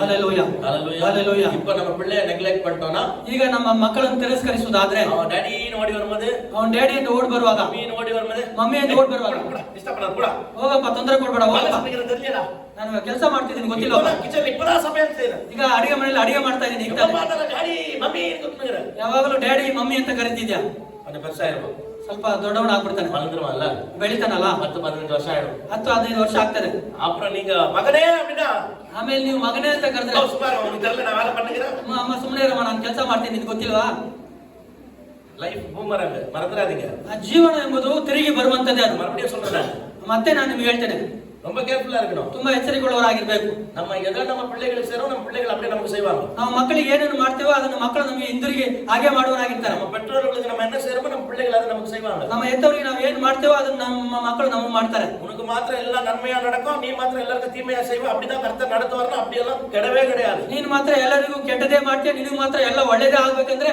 ಅದು ಹಾಗೆ ಆಗೋದೇ ಇಲ್ಲ, லைஃப் அப்படி போவே போவாதுங்க, ಜೀವನವು ಹಾಗೆ ಹೋಗೋದೇ ಇಲ್ಲ ರೀ, வாழ்க்கை முறை என்பது கர்த்தர் அப்படி வைக்கவே கிடையாது, ಜೀವಿತದ ಕ್ರಮ ಎಂಬುದನ್ನು ದೇವರು ಹಾಗೆ ಇಟ್ಟೇ ಇಲ್ಲ, ஹalleluya, ஃபேமிலியோட ஒரு டைம் ஸ்பெண்ட் பண்ணுங்க, ಕುಟುಂಬದೊಟ್ಟಿಗೆ ಸಮಯವನ್ನು ಖರ್ಚು ಮಾಡಿ, நிறைய வேலை செய்யுங்க, ரொம்ப நல்லது, ತುಂಬಾ ದುಡಿತೀರಾ ತುಂಬಾ ಒಳ್ಳೇದು, நல்லா ಕಷ್ಟಪಡ್றீங்க நல்லது, ತುಂಬಾ ಕಷ್ಟಪಡ್ತೀರಾ ಒಳ್ಳೇದು, வேலை செய்யணும்னு நம்ம பார்த்தோம், ಕೆಲಸ ನೋಡ್ಬೇಕು ಮಾಡ್ಬೇಕಂತ ನಾವು ನೋಡಿದ್ವಿ, சோம்பேறியா இருக்க கூடாதுன்னு நம்ம தியானிச்சோம், ಸೋಂಬೇರಾಗಿ ಇರಬಾರ್ದು ನಾವು ಧ್ಯಾನ ಮಾಡಿದೆವು, வேலை செய்யாதவன் சாப்பிட கூடாதுன்னு தியானிச்சோம், ಕೆಲಸ ಮಾಡದೇ ಇರೋವನು ಊಟ ಮಾಡಬಾರ್ದು ಅಂತ ನಾವು ನೋಡಿದೆವು, ஆனா அதே நேரத்துல ஃபேமிலியோட கூட டைம் ஸ்பெண்ட் பண்றது ரொம்ப முக்கியமான ஒரு காரியம், ಅದೇ ಸಮಯದಲ್ಲಿ ಕುಟುಂಬದೊಟ್ಟಿಗೆ ಸಮಯ ಖರ್ಚು ಮಾಡುವಂತದ್ದು ಬಹಳ ಪ್ರಮುಖವಾದ ವಿಷಯ, நல்ல நினைவுகளை சேர்த்து வைங்க, ಒಳ್ಳೆ ನೆನಪುಗಳನ್ನು ಸೇರಿಸಿ ಇಡ್ರಿ, ஹalleluya, எல்லாத்தையும் சம்பாதிச்சு வச்சு சாப்பிட முடியாம போயிட கூடாது, ಎಲ್ಲವನ್ನು ಸಂಪಾದನೆ ಮಾಡಿ ದುಡ್ದಿಟ್ಟು ಊಟ ಮಾಡದೆ ಹೋಗ್ಬಿಡಬಾರ್ದು, ஹalleluya, நாளைக்கு பிள்ளைகளை கேட்டா, ನಾಳೆ ಮಕ್ಕಳನ್ನು ಕೇಳಿದ್ರೆ பாக்ஸ் வச்சிருக்காங்க, ಬಾಕ್ಸ್ ಇಟ್ಟಿದ್ದಾರೆ, படுக்க வச்சிருக்காங்க, ಮಲಗಿಸಿಟ್ಟಿದ್ದಾರೆ, செத்து போயாச்சு, ಸತ್ತು ಹೋಗ್ಬಿಟ್ರು, படுக்க வச்சிருக்காங்க, ಮಲಗಿಸಿಟ್ಟಿದ್ದಾರೆ, உங்க அப்பா அம்மா பத்தி ஒரு சாட்சி சொல்லுப்பா, ನಿಮ್ಮ ಅಪ್ಪ ಅಮ್ಮನ ಕುರಿತು ಒಂದು ಸಾಕ್ಷಿ ಹೇಳ್ರಿ, ಇವರ ಪத்தி என்ன சொல்றது, ಇವರನ್ನ ಕುರಿತು ಏನು ಹೇಳೋದು, என்ன பண்ணிக்கிறாரு, ಏನು ಮಾಡಿದ್ದಾರೆ, ಅವರು ನಾನು எங்க போனோம் தனியா, ಅವರು ನಾನು ಇಬ್ಬರು ಎಲ್ಲಿಗೆ ಹೋದೆವು, நாங்க தனியா போய் இது வரைக்கும் ஹோட்டல்ல சாப்பிட்டதே இல்லையே, ನಾವು ಇಬ್ಬರೇ ಹೋಗಿ ಇದುವರೆಗೂ ಹೋಟ್ಲಲ್ಲಿ ಊಟ ಮಾಡೇ ಇಲ್ವಲ್ಲ, இது வரைக்கும் அவர் எங்க என்ன லாங் டிரைவ் எங்க கூட்டு போனதே கிடையாது. ಇದುವರೆಗೆ ಅವರು ನನ್ನನ್ನು ಲಾಂಗ್ ಡ್ರೈವ್ ಎಲ್ಲೂ ಕರ್ಕೊಂಡು ಹೋಗೇ ಇಲ್ವಲ್ಲ. நாங்க ஃபேமிலியா ஒரு முறை கூட ட்ரெயின்ல போனது கிடையாது. ನಾವು ಫ್ಯಾಮಿಲಿ ಆಗಿ ಕುಟುಂಬವಾಗಿ ಒಂದು ಬಾರಿಯೂ ಟ್ರೈನ್ ಅಲ್ಲಿ ಹೋಗಿಲ್ವಲ್ಲ. என்ன நினைவுகளை சேர்த்து வைக்க போறீங்க? ಯಾವ ನೆನಪುಗಳನ್ನು ಸೇರಿಸಿಡ್ತೀರಾ? சம்பாதிச்சு வச்சாச்சு, ದುಡಿದು ಇಟ್ಟಿದ್ದೀರಾ. ஆனா ಆದರೆ நல்ல நினைவுகளை சேர்த்து வைப்பது ரொம்ப ரொம்ப முக்கியம். ಒಳ್ಳೆ ನೆನಪುಗಳನ್ನು ಸೇರಿಸಿ ಇಡುವಂತದ್ದು ಬಹಳ ಬಹಳ ಪ್ರಾಮುಖ್ಯವು. சேர்ந்து ஜெபிப்பதும், ಸೇರಿ ಪ್ರಾರ್ಥಿಸುವುದು, சேர்ந்து வெளியே போகிறதும், ಸೇರಿ ಹೊರಗಡೆ ಹೋಗುವಂತದ್ದು, சேர்ந்து பிரயாணம் பண்றதும், ಸೇರಿ ಪ್ರಯಾಣ ಮಾಡುವಂತದ್ದು, சேர்ந்து சாப்பிடுறது, ಸೇರಿ ಊಟ ಮಾಡುವಂತದ್ದು நல்லது, ಒಳ್ಳೆಯದು. செலவு பண்ணுங்க, கொஞ்சம் ಸ್ವಲ್ಪ ಖರ್ಚು ಮಾಡ್ರಿ, அந்த பிஸ்னரியா இருக்காதீங்க, ಜುಬ್ಬನತನ ಮಾಡಬೇಡ್ರಿ. நல்ல ஹோட்டலுக்கு போங்க, ಒಳ್ಳೆ ಹೋಟೆಲ್ಗೆ ಹೋಗ್ರಿ, நல்லா சாப்பிடுங்க, ಚೆನ್ನಾಗಿ ಊಟ ಮಾಡ್ರಿ. அதுக்கு தானே கஷ்டப்பட்டோம், ಅದಕ್ಕೆ ತಾನೇ ಕಷ್ಟಪಟ್ಟೆವು. அவன் சொல்லக்கூடாது, ಅವ್ರು ಹೇಳ್ಬಾರ್ದು, இந்த ஸ்டார் ஹோட்டல் எங்க அப்பா கூட சாப்பிடணும்னு எனக்கு ரொம்ப நாள் ஆசை இருந்துச்சு. ಈ ಸ್ಟಾರ್ ಹೋಟೆಲ್ ನನ್ನ ತಂದೆ ಜೊತೆ ಊಟ ಮಾಡ್ಬೇಕಂತ ನನಗೆ ತುಂಬಾ ದಿನ ಆಸೆ ಇತ್ತು. கடைசிவரைக்கும் ஆசை நிறைவேறவே இல்ல. ಕೊನೆವರೆಗೂ ನನ್ನ ಆಸೆ ಈಡೇರಲೇ ಇಲ್ಲ. எங்க அப்பா போய் சேர்ந்தாரு, ನನ್ನ ಅಪ್ಪ ಹೋಗಿ ಸೇರ್ಬಿಟ್ರು. இல்ல நீங்க சொல்லக்கூடாது, ನೀವೇ ಹೇಳ್ಬಾರ್ದು, என் பிள்ளைக்கு இந்த ஹோட்டல்ல கொண்டு போய் வாங்கி தரணும்னு ஆசைப்பட்டேன், ನನ್ನ ಮಕ್ಕಳಿಗೆ ಈ ಹೋಟೆಲ್ ಕರ್ಕೊಂಡು ಹೋಗಿ ತಕ್ಕೊಡ್ಬೇಕಂತ ಇಷ್ಟಪಟ್ಟೆ. அது ಎನ್ನಾல முடியவே ಇಲ್ಲ, ಅದು ನನ್ನಿಂದ ಸಾಧ್ಯವಾಗಲಿಲ್ಲ. என் பிள்ளை என்ன விட்டு போயிட்டான். ಇವತ್ತು ನನ್ನ ಮಕ್ಕಳು ನನ್ನ ಬಿಟ್ಟು ಹೋಗ್ಬಿಟ್ಟ. யாரா இதுல வாழ்க்கையில யார் முன்னாடி போவாங்க யார் பின்னாடி போவாங்க யாருக்குமே தெரியாதுங்க. ಯಾಕಂದ್ರೆ ಈ ಜೀವಿತದಲ್ಲಿ ಯಾರು ಮುಂದೆ ಹೋಗ್ತಾರೆ ಯಾರು ಹಿಂದೆ ಹೋಗ್ತಾರೆ ಯಾರಿಗೂ ಗೊತ್ತಿಲ್ಲ ರೀ. பெத்தவங்க போவாங்களா யார் போவாங்கன்னு தெரியாது. ಎತ್ತವರು ಹೋಗ್ತಾರ ಅಥವಾ ಮಕ್ಕಳು ಹೋಗ್ತಾರ ಯಾರು ಹೋಗ್ತಾರೆ ಗೊತ್ತಿಲ್ಲ. வாழ்க்கை எப்படி நடத்தும், வாழ்க்கையினுடைய நேரங்கள் காலங்கள் எல்லாம் அவர்கிட்ட தான் இருக்குதுங்க. ಜೀವಿತ ನಮ್ಮನ್ನು ಹೇಗೆ ನಡೆಸ್ತದೆ, ಜೀವಿತದ ಸಮಯ ಕಾಲಗಳು ಎಲ್ಲವೂ ಆತನ ಹಸ್ತಗಳಲ್ಲಿದೆ. அவர் எல்லாத்துக்கும் ஷெட்யூல் போட்டு வச்சிருக்கிறாரு. ಆತನು ಎಲ್ಲದಕ್ಕೂ ಸಮಯವನ್ನು ನಿಗದಿ ಮಾಡಿ ಇಟ್ಟಿದ್ದಾರೆ. நீங்க என்ன பெத்தீங்க அதனால நீங்க முன்னாடி போங்கன்னு சொல்ல முடியாது. ನೀವು ನಮ್ಮನ್ನು ಎತ್ತಿದ್ರೆ ಅದನ್ನ ನೀವು ಮುಂದೆ ಹೋಗ್ರಿ ಅಂತ ಹೇಳಕ್ ಆಗಲ್ಲ. நான் உங்களுக்கு பிறந்தேன் அதனால நான் பின்னாடி வரேன்னு சொல்ல முடியாது. ನಾನು ನಿಮಗೆ ಹುಟ್ಟಿದ್ದೇನೆ ಆದ್ರೆ ನಾನು ಹಿಂದೆ ಬರ್ತೀನಿ ಅಂತ ಹೇಳಲಿಕ್ಕೆ ಆಗಲ್ಲ. யார் முன்னாடி போவோம் யார் பின்னாடி போவோம் தெரியாது. ಯಾರು ಮುಂದೆ ಹೋಗ್ತಾರೆ ಯಾರು ಹಿಂದೆ ಹೋಗ್ತಾರೆ ಯಾರಿಗೂ ಗೊತ್ತಿಲ್ಲ. நல்ல ஞாபகங்களை சேர்த்து வைக்க வேண்டும். ಒಳ್ಳೆ ನೆನಪುಗಳನ್ನು ಸೇರಿಸಿ ಇಡ್ರಿ. இதுதான் ஆசீர்வாதங்க. ಇದೇ ಆಶೀರ್ವಾದ. இது ஆசீர்வாதம். ಇದು ಆಶೀರ್ವಾದ. ஹalleluya ஹalleluya. இப்படி இருக்கணும்னு சொல்லி கர்த்தர் சொல்றாரு. ಈಗ ಇರಬೇಕೆಂದು ಕರ್ತನೇ ಹೇಳ್ತಿದ್ದಾರೆ. இருக்கிறது வந்து இது தேவனால் அருளப்பட்ட கிருபை வசனம் சொல்லுதுங்க. ಇದು ದೇವರಿಂದ ಅನುಗ್ರಹಿಸಲ್ಪಟ್ಟಂತ ಕೃಪೆ ಎಂದು ದೇವರ ವಾಕ್ಯ ಹೇಳ್ತದೆ. ஹalleluya. நீங்க வீட்டுக்கு போயிட்டு எக்லீசியாஸ்டஸ் பிரசங்கின் புத்தகத்தை வாசிச்சு பாருங்க. ನೀವು ಮನೆಗೆ ಹೋಗಿ ಪ್ರಸಂಗಿ ಪುಸ್ತಕವನ್ನು ಓದಿ ನೋಡ್ರಿ. அவன் சம்பாதித்த சம்பாதனையை, ಅವನು ದುಡಿದಂತ ದುಡಿಮೆಯನ್ನು புசித்து குடித்து, ಅವನು ತಿಂದು ಕುಡಿದು அவன் சந்தோஷமா இருப்பது ಅವನು ಸಂತೋಷವಾಗಿರುವಂತದ್ದು தேவனால் அனுகிரகம் பண்ணப்பட்ட அனுகிரகமா இருக்கிறது. ದೇವರಿಂದ ಅನುಗ್ರಹಿಸಲ್ಪಟ್ಟಂತ ಅನುಗ್ರಹವಾಗಿದೆ. பவுல் சொல்றாரு, ಪೌಲನು ಹೇಳ್ತಾರೆ சந்தோஷமா இருங்க, ಸಂತೋಷವಾಗಿರ್ರಿ, எப்பொழுதும் சந்தோஷமா இருங்க. ಯಾವಾಗಲೂ ಸಂತೋಷವಾಗಿರಿ. எங்க சொல்றாரு? ಎಲ್ಲಿಂದ ಹೇಳ್ತಾರೆ? சிறைச்சாலையில இருந்து சொல்றாரு. ಸೆರೆಮನೆಯಲ್ಲಿ ಇದ್ದುಕೊಂಡು ಹೇಳ್ತಿದ್ದಾರೆ. சிறைச்சாலையில இருந்து சொல்றாரு. ಸೆರೆಮನೆಯಲ್ಲಿ ಇದ್ದುಕೊಂಡು ಹೇಳ್ತಿದ್ದಾರೆ சந்தோஷமா இருங்க, ಸಂತೋಷವಾಗಿರ್ರಿ. அப்படின்னா என்ன அர்த்தம்? ಹಾಗಾದ್ರೆ ಏನ್ ಅರ್ಥ? நீங்க வீட்டுக்கு போனோம்னா உங்க பிள்ளைகளை கூப்பிட்டு கேட்கணும். ನೀವು ಮನೆ ಹೋದ ತಕ್ಷಣ ನಿಮ್ಮ ಮಕ್ಕಳನ್ನು ಕರೆದು ಕೇಳಬೇಕು. உங்க கணவன் மனைவியை கேட்கணும். ಗಂಡ ಹೆಂಡತಿಯನ್ನು ಕೇಳಬೇಕು. சந்தோஷமா இருங்கன்னு வசனம் சொல்லுது. ಸಂತೋಷವಾಗಿರ್ರಿ ಅಂತ ವಾಕ್ಯ ಹೇಳ್ತದೆ. எப்பொழுதும் சந்தோஷமா இருங்க. ಯಾವಾಗಲೂ ಸಂತೋಷವಾಗಿರ್ರಿ. சிரிக்கிறது சந்தோஷம் இல்ல. ಆಹಾ ಅಂತ ನಗುವುದು ಸಂತೋಷವಲ್ಲ. அவங்கள பார்த்து கேட்கணும். ಅವ್ರು ನೋಡಿ ಕೇಳಬೇಕು. நான் என்ன பண்ணா உங்களுக்கு சந்தோஷம் வரும்? ನಾನು ಏನ್ ಮಾಡಿದ್ರೆ ನಿಮ್ಗೆ ಸಂತೋಷ ಬರ್ತದೆ? ஒருவேளை சொல்லலாம் எனக்கு ஒரு துணி வாங்கிட்டாங்க சந்தோஷப்படுவேங்கலாம். ಒಂದ್ ವೇಳೆ ಅವ್ರು ಹೇಳ್ಬೋದು ನನಗೆ ಒಂದು ಬಟ್ಟೆ ತಕೊಂಡ್ರೆ ನಾನು ಸಂತೋಷವಾಗಿರ್ತೇನೆ. நம்மலாம் சேர்ந்து போய் பானிபூரி சாப்பிடலாம் சந்தோஷமா இருக்கும்னு சொல்லலாம். ನಾವೆಲ್ಲ ಒಟ್ಟಿಗೆ ಹೋಗಿ ಪಾನಿಪುರಿ ತಿನ್ನೋಣ ಸಂತೋಷವಾಗಿರ್ತದೆ ಅಂತ ಹೇಳ್ಬೋದು. பல காரியங்கள் இருக்கும் பிள்ளைகளுடைய இருதயத்துல. ಮಕ್ಕಳ ಹೃದಯದಲ್ಲಿ ಹಲವು ವಿಷಯಗಳು ಇರ್ತದೆ. பெற்றோர்கள் இடத்துல பல காரியம் இருக்கும். ಹೆತ್ತವರ ಹೃದಯದಲ್ಲಿ ಹಲವು ವಿಷಯಗಳು ಇರ್ತದೆ. கணவன் மனைவி இடத்துல பல காரியங்கள் ಗಂಡ இருக்கும். ಹೆಂಡತಿ ಮಧ್ಯದಲ್ಲಿ ಹಲವು ವಿಷಯಗಳು ಇರ್ತದೆ. ஹalleluya ஹalleluya ஹalleluya. சார்பிக்கு பெனிட்டாக்கும் அவங்க மம்மிக்கு எப்பவுமே ஒரு இது வரும், கிளாஷ். ಬೆನಿಟಾಗೂ ಅವ್ರ ಮಮ್ಮಿಗೂ ಯಾವಾಗಲೂ ಒಂದು ಜಗಳ ಬರ್ತದೆ. பப்ளிக்கா ஷாரன் ಬಬ್ಲಿಗೂ ಶಾರನ್ ಶಿಷ್ಟ ಅವರಿಗೂ. ஷாரன் வந்து இந்த ட்ரெஸ் தான் போடணும்னு சொல்லுவாங்க. ಶಾರನ್ ಶಿಷ್ಟ ಅವರು ಈ ಡ್ರೆಸ್ ಹಾಕ್ಬೇಕಂತ ಹೇಳ್ತಾರೆ. ஒரு துணி எடுத்து நான் இதை தான் போடுவேன். ಬಬ್ಲಿ ಒಂದು ಬಟ್ಟೆ ತಕೊಂಡು ನಾನು ಇದನ್ನೇ ಹಾಕ್ತೀನಿ ಅಂತ ಹೇಳ್ತದೆ. இல்ல நீ ஃப்ராக் தான் போடணும். ಇಲ್ಲ ನೀನು ಫ್ರಾಕೇ ಹಾಕ್ಬೇಕು. அவன் சொல்ல ஃப்ராக் என்னால போட முடியாது, எனக்கு குத்துது, அதை வாடவே வேண்டாம், நான் இதுதான் போடுவேன். ಬಬ್ಲಿ ಫ್ರಾಕ್ ನಾನು ಹಾಕಲ್ಲ, ಇದು ಚುಚ್ಚುತ್ತದೆ, ನಾನು ಹಾಕೋದೇ ಇಲ್ಲ ಅಂತ ಹೇಳ್ತದೆ. நிறைய நேரத்துல நம்ம என்ன பண்றோம்னா ಅನೇಕ ಸಮಯದಲ್ಲಿ ನಾವ್ ಏನ್ ಮಾಡ್ತೀವಿ ಅಂದ್ರೆ நல்லதா செய்யறோம், ಒಳ್ಳೇದೇ ಮಾಡ್ತೀವಿ, நல்லதா செய்யறோம், ಒಳ್ಳೇದೇ ಮಾಡ್ತೀವಿ. நல்ல ஹோட்டல்ல இருந்து வாங்கி வரோம், ಒಳ್ಳೆ ಹೋಟೆಲ್ ತಕೊಂಡ್ ಬರ್ತೀವಿ, நல்ல காரியங்களை வாங்கி வரோம், ಒಳ್ಳೆ ವಿಷಯಗಳನ್ನು ತರ್ತೀವಿ, நல்ல பிள்ளைகளுக்கு தரோம், ಚೆನ್ನಾಗಿ ಮಕ್ಕಳಿಗೆ ಕೊಡ್ತೀವಿ. ஆனா பாருங்க நம்ம அவங்க அது கொடுத்தா அவங்க சந்தோஷப்பட மாட்டாங்க. ಆದ್ರೆ ನೋಡಿ ನಾವು ಅದನ್ನ ಕೊಟ್ರೆ ಅವ್ರು ಸಂತೋಷ ಪಡೋದಿಲ್ಲ. நம்ம சொல்லுவோம், ನಾವ್ ಹೇಳ್ತೇವೆ எவ்வளவு சமயம் சந்தோஷப்பட மாட்டேங்குது, ಎಷ್ಟೇ ಮಾಡಿದ್ರು ಸಂತೋಷ ಪಡೋದಿಲ್ಲ ಅಂತ್ಯ. ஹalleluya ஹalleluya ஹalleluya. அவங்களுக்கு பிடிச்சது வேற சிக்கனா, 5 ஸ்டார் சிக்கனா இருக்கலாம். ಅವರಿಗೆ ಇಷ್ಟವಾದದ್ದು 5 ಸ್ಟಾರ್ ಚಿಕನ್ ಆಗಿರಬಹುದು. நீங்க கடையில இந்த கேஜி கணக்குல சிக்கன் வாங்கி கொடுத்து செஞ்சு சாப்பிடுனா ನೀವು ಅಂಗಡಿಯಿಂದ ಕೆಜಿ ಗಟ್ಟಲೆ ಚಿಕನ್ ತಂದು ತಿಂದು ಮಾಡಿ ತಿನ್ನು ಅಂದ್ರೆ அவங்க விருப்பம் 5 ஸ்டார் சிக்கன். ಅವರ ಇಷ್ಟ 5 ಸ್ಟಾರ್ ಚಿಕನ್. ಅದ ವಾங்கிட்டாங்க. ಅದನ್ನ ತಕೊಂಡು ಬಂದು ಕೊಡ್ರಿ. ஹalleluya ஹalleluya ஹalleluya. அவங்க விருப்பம் சாதாரணமா இங்க போய் இந்த ஹோட்டல்ல சாப்பிடுறது அவங்களுடைய விருப்பமா இருக்கலாம். ಸಾಧಾರಣವಾದ ಒಂದು ಹೋಟೆಲ್ಗೆ ಹೋಗಿ ಊಟ ಮಾಡೋದು ಅವರ ಇಷ್ಟವಾಗಿರಬಹುದು. அவங்களுக்கு பூரி சாப்பிடுறது விருப்பமா இருக்கலாம். ಅವರಿಗೆ ಪೂರಿ ತಿನ್ನೋದಕ್ಕೆ ಇಷ್ಟವಾಗಿರಬಹುದು. இல்ல இந்த ஹோட்டல்ல மசாலா தோசை தான் ஃபேமஸ், நீ மசாலா தோசை சாப்பிடுன்னு சொல்லக்கூடாது. ಇಲ್ಲ ಈ ಹೋಟೆಲ್ ಅಲ್ಲಿ ಮಸಾಲಾ ದೋಸೆನೇ ಫೇಮಸ್, ಮಸಾಲಾ ದೋಸೆನೇ ತಿನ್ನಬೇಕಂತ ಹೇಳಬಾರದು. ஒண்ணே தெரியாது, இங்க மசாலா தோசை தான் ஃபேமஸ், நான் எவ்வளவு முறை வந்து சாப்பிட்டுக்கிறேன், நீ மசாலா தோசை சாப்பிடுன்னு சொல்ல வைக்காதீங்க. ಮಸಾಲಾ ದೋಸೆನೇ ಈ ಹೋಟೆಲ್ ಚೆನ್ನಾಗಿರ್ತದೆ, ಮಸಾಲಾ ದೋಸೆನೇ ತಿನ್ಬೇಕಂತ ತಿನ್ನಿಸಬೇಡ್ರಿ. சந்தோஷப்படுத்துற ಹೋಟೆಲ್ கொண்டு போயிட்டு ಸಂತೋಷ ಪಡಿಸಬೇಕಂತ ಹೋಟೆಲ್ ಕರ್ಕೊಂಡು ಹೋಗಿ அங்க ஒரு சண்டாயி ಅಲ್ಲಿ ಒಂದು ಜಗಳ ಆಗಿ அங்க அழ வச்சு கொண்டு வரக்கூடாது. ಅಲ್ಲಿ ಅಳಿಸ್ಬಿಟ್ಟು ಕರ್ಕೊಂಡ್ ಬರಬಾರದು. ஹalleluya ஹalleluya. கர்த்தருடைய பரிசுத்த நாமத்துக்கு மகிமை. ಕರ್ತನ ಪರಿಶುದ್ಧ ನಾಮಕ್ಕೆ ಮಹಿಮೆ ಉಂಟಾಗಲಿ. கர்த்தர் நம்முடைய குடும்பம் மேல அதிக கவனம் உள்ளவராக. ಕರ್ತನ ನಮ್ಮ ಕುಟುಂಬದ ಮೇಲೆ ಹೆಚ್ಚಾಗಿ ಗಮನವುಳ್ಳವರಾಗಿದ್ದಾರೆ. ரெண்டே வசனம் தான் கவனிச்சிருக்கிறோம். ಎರಡನೇ ವಾಕ್ಯವನ್ನು ಗಮನಿಸಿದ್ದೇವೆ. 2 வசனம் தான் கவனிச்சிருக்கிறோம். 2 ವಾಕ್ಯವನ್ನು ಮಾತ್ರ ಧ್ಯಾನ ಮಾಡಿದ್ದೇವೆ. நிறைய வசனம் இருக்குது. ಇನ್ನು ಅನೇಕ ವಾಕ್ಯಗಳಿದೆ. 4 வசனத்துல 2 வசனம் தான் முடிச்சிருக்கிறோம். ಆ 4 ವಾಕ್ಯಗಳು 2 ವಾಕ್ಯವನ್ನು ಮಾತ್ರ ಮುಗಿಸಿದ್ದಾರೆ. ஹalleluya. கர்த்தர் நல்லவராக இருக்கிறார். ನಮ್ಮ ಕರ್ತನ ಒಳ್ಳೆಯವರಾಗಿದ್ದಾರೆ. அடுத்த வாரத்துல நம்ம தியானிக்கலாம். ಮುಂದುವರಿಸಿ ನಂತರ ವಾರದಲ್ಲಿ ಧ್ಯಾನ ಮಾಡೋಣ. அடுத்த வாரமா ಫ್ಯಾಮಿಲಿ பத்தி நம்ம தியானிக்க போறோம். ನಂತರ ವಾರವು ಕುಟುಂಬವನ್ನು ಕುರಿತು ಧ್ಯಾನ ಮಾಡೋಣ. தேவ சமூகத்தில் எழும்பி நிற்கலாம். ದೇವರ ಸನ್ನಿಧಿಯಲ್ಲಿ ಎದುರಿಸಿಕೊಳ್ಳೋಣ. தேவ சமூகத்தில் எழும்பி நிற்கலாம். ದೇವರ ಸನ್ನಿಧಿಯಲ್ಲಿ ಎದುರಿಸಿಕೊಳ್ಳೋಣ. கர்த்தர் நல்லவராக ನಮ್ಮ இருக்கிறார். ಕರ್ತನ ಒಳ್ಳೆಯವರಾಗಿದ್ದಾರೆ. நம்முடைய பிள்ளைகள் மேல அதிக கவனம் உள்ளவராக இருக்கிறார். ನಮ್ಮ ಮಕ್ಕಳ ಮೇಲೆ ಹೆಚ್ಚು ಗಮನವುಳ್ಳವರಾಗಿದ್ದಾರೆ. நம்ம வாழ்க்கை மேல அதிக கவனம் ನಮ್ಮ உள்ளவராக. ಜೀವಿತದ ಮೇಲೆ ಹೆಚ್ಚು ಗಮನವುಳ್ಳವರಾಗಿದ್ದಾರೆ. ಫ್ಯಾಮಿಲಿ மேல அதிக கவனம் ನಮ್ಮ உள்ளவராக. ಕುಟುಂಬದ ಮೇಲೆ ಹೆಚ್ಚು ಗಮನವುಳ್ಳವರಾಗಿದ್ದಾರೆ. ஓ கர்த்தருக்கு கிருபை நிறைந்தவராக இருக்கிறார். ಕರ್ತನ ಕೃಪಾಭರಿತನಾಗಿದ್ದಾರೆ. கொஞ்ச நேரம் நம்முடைய வாழ்க்கையை தியானிச்சு பாருங்க. ಸ್ವಲ್ಪ ಸಮಯ ನಮ್ಮ ಜೀವಿತವನ್ನು ಧ್ಯಾನ ಮಾಡಿ ನೋಡಿ. சொல்லுங்க பிள்ளைகளே, உங்க பெற்றோருக்கு கர்த்தருக்குள் கீழ்ப்படிங்க. ಮಕ್ಕಳೇ, ಕರ್ತನಿಗೆ ತಕ್ಕ ಹಾಗೆ ನಿಮ್ಮ ಹೆತ್ತವರಿಗೆ ವಿಧೇಯರಾಗ್ರಿ. இது இது இது நியாயமானது. ಇದು ನ್ಯಾಯವಾದದ್ದು. இது நியாயமானது. ಇದು ನ್ಯಾಯವಾದದ್ದು. அடுத்த வசனத்தை நம்ம தியானிச்சோம். ನಂತರ ವಾಕ್ಯವನ್ನು ಧ್ಯಾನ ಮಾಡಿದೆವು. இருக்கிற கற்பனையில முதல் கற்பனை ಇರುವಂತ ಆಜ್ಞೆಗಳಲ್ಲಿ ಮೊದಲ ಆಜ್ಞೆ தாய் தகப்பனை கனப்படுத்தும். ತಂದೆ ತಾಯಿಯನ್ನು ಸನ್ಮಾನಿಸಿರಿ. வாக்குதத்தம் நிறைந்த ஒரு கற்பனை.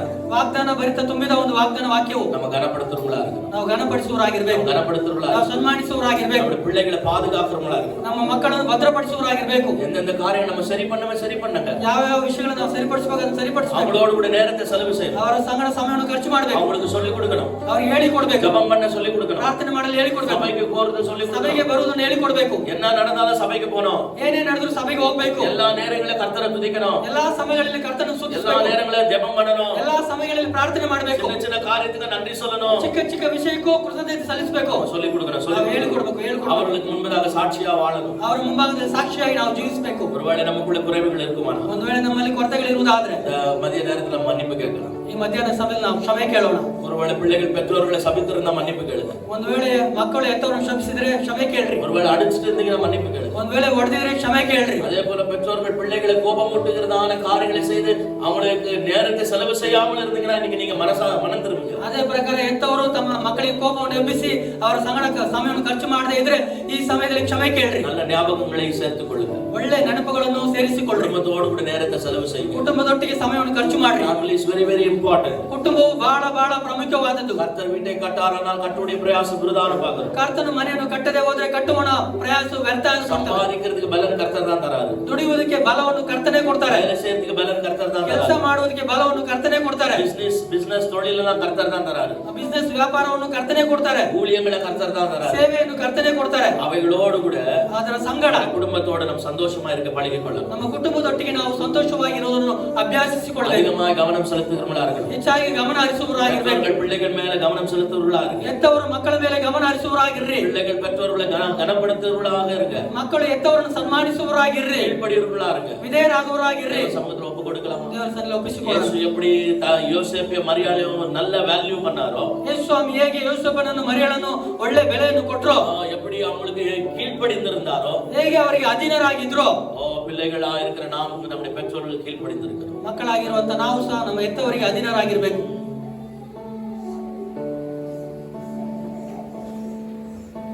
கர்த்தாவே நீர் என்னை ஆராய்ந்து அறிந்து இருக்கின்றீர்.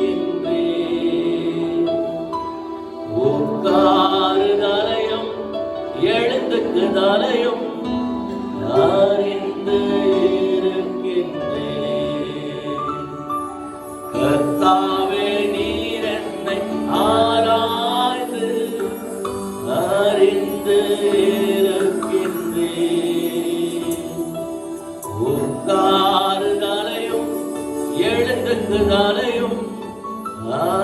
அறிந்து இருக்கின்றேன். சொல்லுங்க பாப்பா. என்னை அறிந்து தெரிந்து புரிந்த போதும் இன்னும் நேசிக்கிற.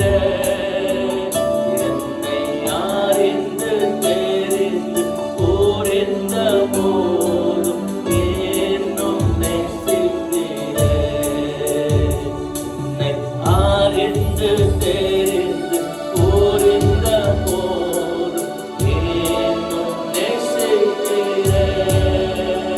என்னை அறிந்து தெரிந்து புரிந்த போதும் இன்னும் நேசிக்கிற. கர்த்தாவே நீர் என்னை ஆராய்ந்து அறிந்து இருக்கின்றீர். உட்காருதலையும் எழுந்துதலையும் அறிந்து இருக்கின்றீர்.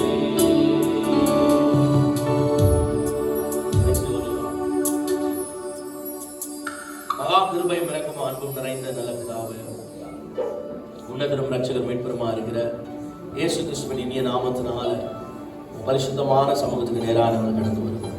கர்த்தாவே, இந்த காலவேளை ஆராதனைக்காக நாங்கள் நன்றி சொல்கிறோம். கர்த்தர் நீ நல்லவராக இருக்கிறீர். எங்கள் வாழ்க்கையை குறித்து, எங்கள் தனிப்பட்ட வாழ்க்கை, கணவன் மனைவி வாழ்க்கை, குடும்ப வாழ்க்கை, கர்த்தாவே சபையோடு கூட இருக்கிற வாழ்க்கை, எல்லாவற்றிலும் நீர் அதிகமாக கவனம் உள்ளவராக இருக்கிறீர். நீர் எங்களை நேசிக்கிறவராக இருக்கிறீர். உடைய கண்கள் எங்களை நோக்கி பார்க்கிறது. கர்த்தாவே, தாவீது சொல்றாரு, கர்த்தாவே உமக்கு மறைவாக நாங்கள் எங்கே போவோம்? நீர் எங்களை ஆராய்ந்து அறிகிறவர். உமக்கு மறைவாய் நாங்கள் எங்களால் எங்கும் போக முடியாது. கர்த்தாவே, எங்களுடைய எங்க வாழ்க்கையெல்லாம் உங்களுக்கு முன்பாக வெளிரங்கமா இருக்கிறது. எங்களை கண்ணோக்கி பாருங்க, எங்களை மன்னிங்க, எங்களை கழுவுங்க, எங்களை சுத்திகரிங்க, எங்களை பரிசுத்தமாக்குங்க. இயேசுவின் நாமத்தினால் எந்தெந்த குடும்பங்கள் உடைந்து போயிருக்கிறதோ கர்த்தாவே, இந்த குடும்பங்கள் எல்லாம் சுகமாக்கும்படி ஆட்சிங்க. பிள்ளைகள், பெற்றோர்கள், உறவுகள்ல எங்கெல்லாம் முறிவு உண்டாயிருக்கிறது இயேசுவின் நாமத்தினால அப்படிப்பட்டதான கர்த்தா முறிவுகள் எல்லாம் இந்த காலவேளை ஆராதனை குணமடையும்படி ஆட்சிங்க. தேவ ஆவியானவர் குணப்படுத்துகிறார். காயங்களை கட்டுகிறவரே, இந்த பிள்ளைகளுக்கு கிருபையை பாராட்டு. குடும்பங்கள் கட்டப்பட்டிருக்கிறோம், பிரிவினைகள் வந்திருக்கிற குடும்பங்கள்லாம் இயேசுவின் நாமத்தினால ஒன்றாய் இணைக்கப்படும்படி ஆட்சிக்கிறோம். மன்னிப்பு ஒவ்வொரு குடும்பத்திலையும் கர்த்தாவே தாராளமாய் கடந்து வரட்டும். தாராளமாய் மன்னிப்பு இறங்கி வரட்டும். ஒருவர் நேசிக்க, ஒருவர் கர்த்தாவை விட்டு கொடுக்க. ஓ பெற்றோர்களுக்கு கர்த்தா பிள்ளைகள் கனப்படுத்த, பிள்ளைகள் கீழ்ப்படிய, பெற்றோர்கள் பிள்ளைகளை கோபமுட்டாதபடிக்கு நல் வழிகளை நடத்த, குடும்பமாய் நல்ல ஞாபகங்களை சம்பாதிக்க, கிறிஸ்துவுக்குள் எப்பொழுதும் சந்தோஷமா இருக்க கர்த்தர் கிருபை பாராட்டு, கர்த்தர் தயவு பாராட்டு. அன்பு பெரிய தேசப்பா, இந்த கரத்துக்குள்ள ஒப்பு கொடுக்கிறோம். அப்படியே நீ செய்வீராக, குணமாக்குவீராக, சுகப்படுத்துவீராக. யாரெல்லாம் இந்த காலவேளை ஆராதனை உங்களை நோக்கி பார்த்து கர்த்தாவே எங்களை குணமாக்குங்கன்னு கேட்கிறாங்க, அவங்க மேலெல்லாம் உடைய இரக்கத்தின் கரம் கடந்து போவதாக உமக்கே நாங்கள் நன்றி செலுத்துகிறோம். உண்மையை நாங்கள் உயர்த்துகிறோம். இயேசுவின் நாமத்தினால நன்றி செலுத்தி ஜெபிக்கிறோம் நல்ல பிதாவே. நம்மெல்லாம் சேர்ந்து சொல்லலாம். ஆத்துமாவே கர்த்தரை ஸ்தோத்திரி, எங்களுடைய பரிசுத்த நாமத்தை ஸ்தோத்திரி. ஆத்துமாவே கர்த்தரை ஸ்தோத்திரி, கர்த்தர் செய்த சகல உபகாரங்களையும் மறவாதே. நம்முடைய கர்த்தராகிய இயேசு கிறிஸ்துவின் கிருபையும் பிதாவாகிய தேவனுடைய அன்பும் பரிசுத்த ஆவியானவருடைய அன்பினையும் கூடி வந்திருக்கிறதான எல்லா தேவ பிள்ளைகளோடு கூட, வரை தடைப்பட்டிருக்கிற தேவ பிள்ளைகளோடு கூட இன்றும் என்றும் சதா காலங்களும் எப்பொழுதும் இருப்பதாக. ஆமென். ஹல்லேலூயா, ஹல்லேலூயா, ஹல்லேலூயா. கர்த்தர் நம்மை யாவரையும் ஆசீர்வதிப்பாராக. எல்லா தேவ சமாதானத்தோடு போய் வாங்க. Praise God.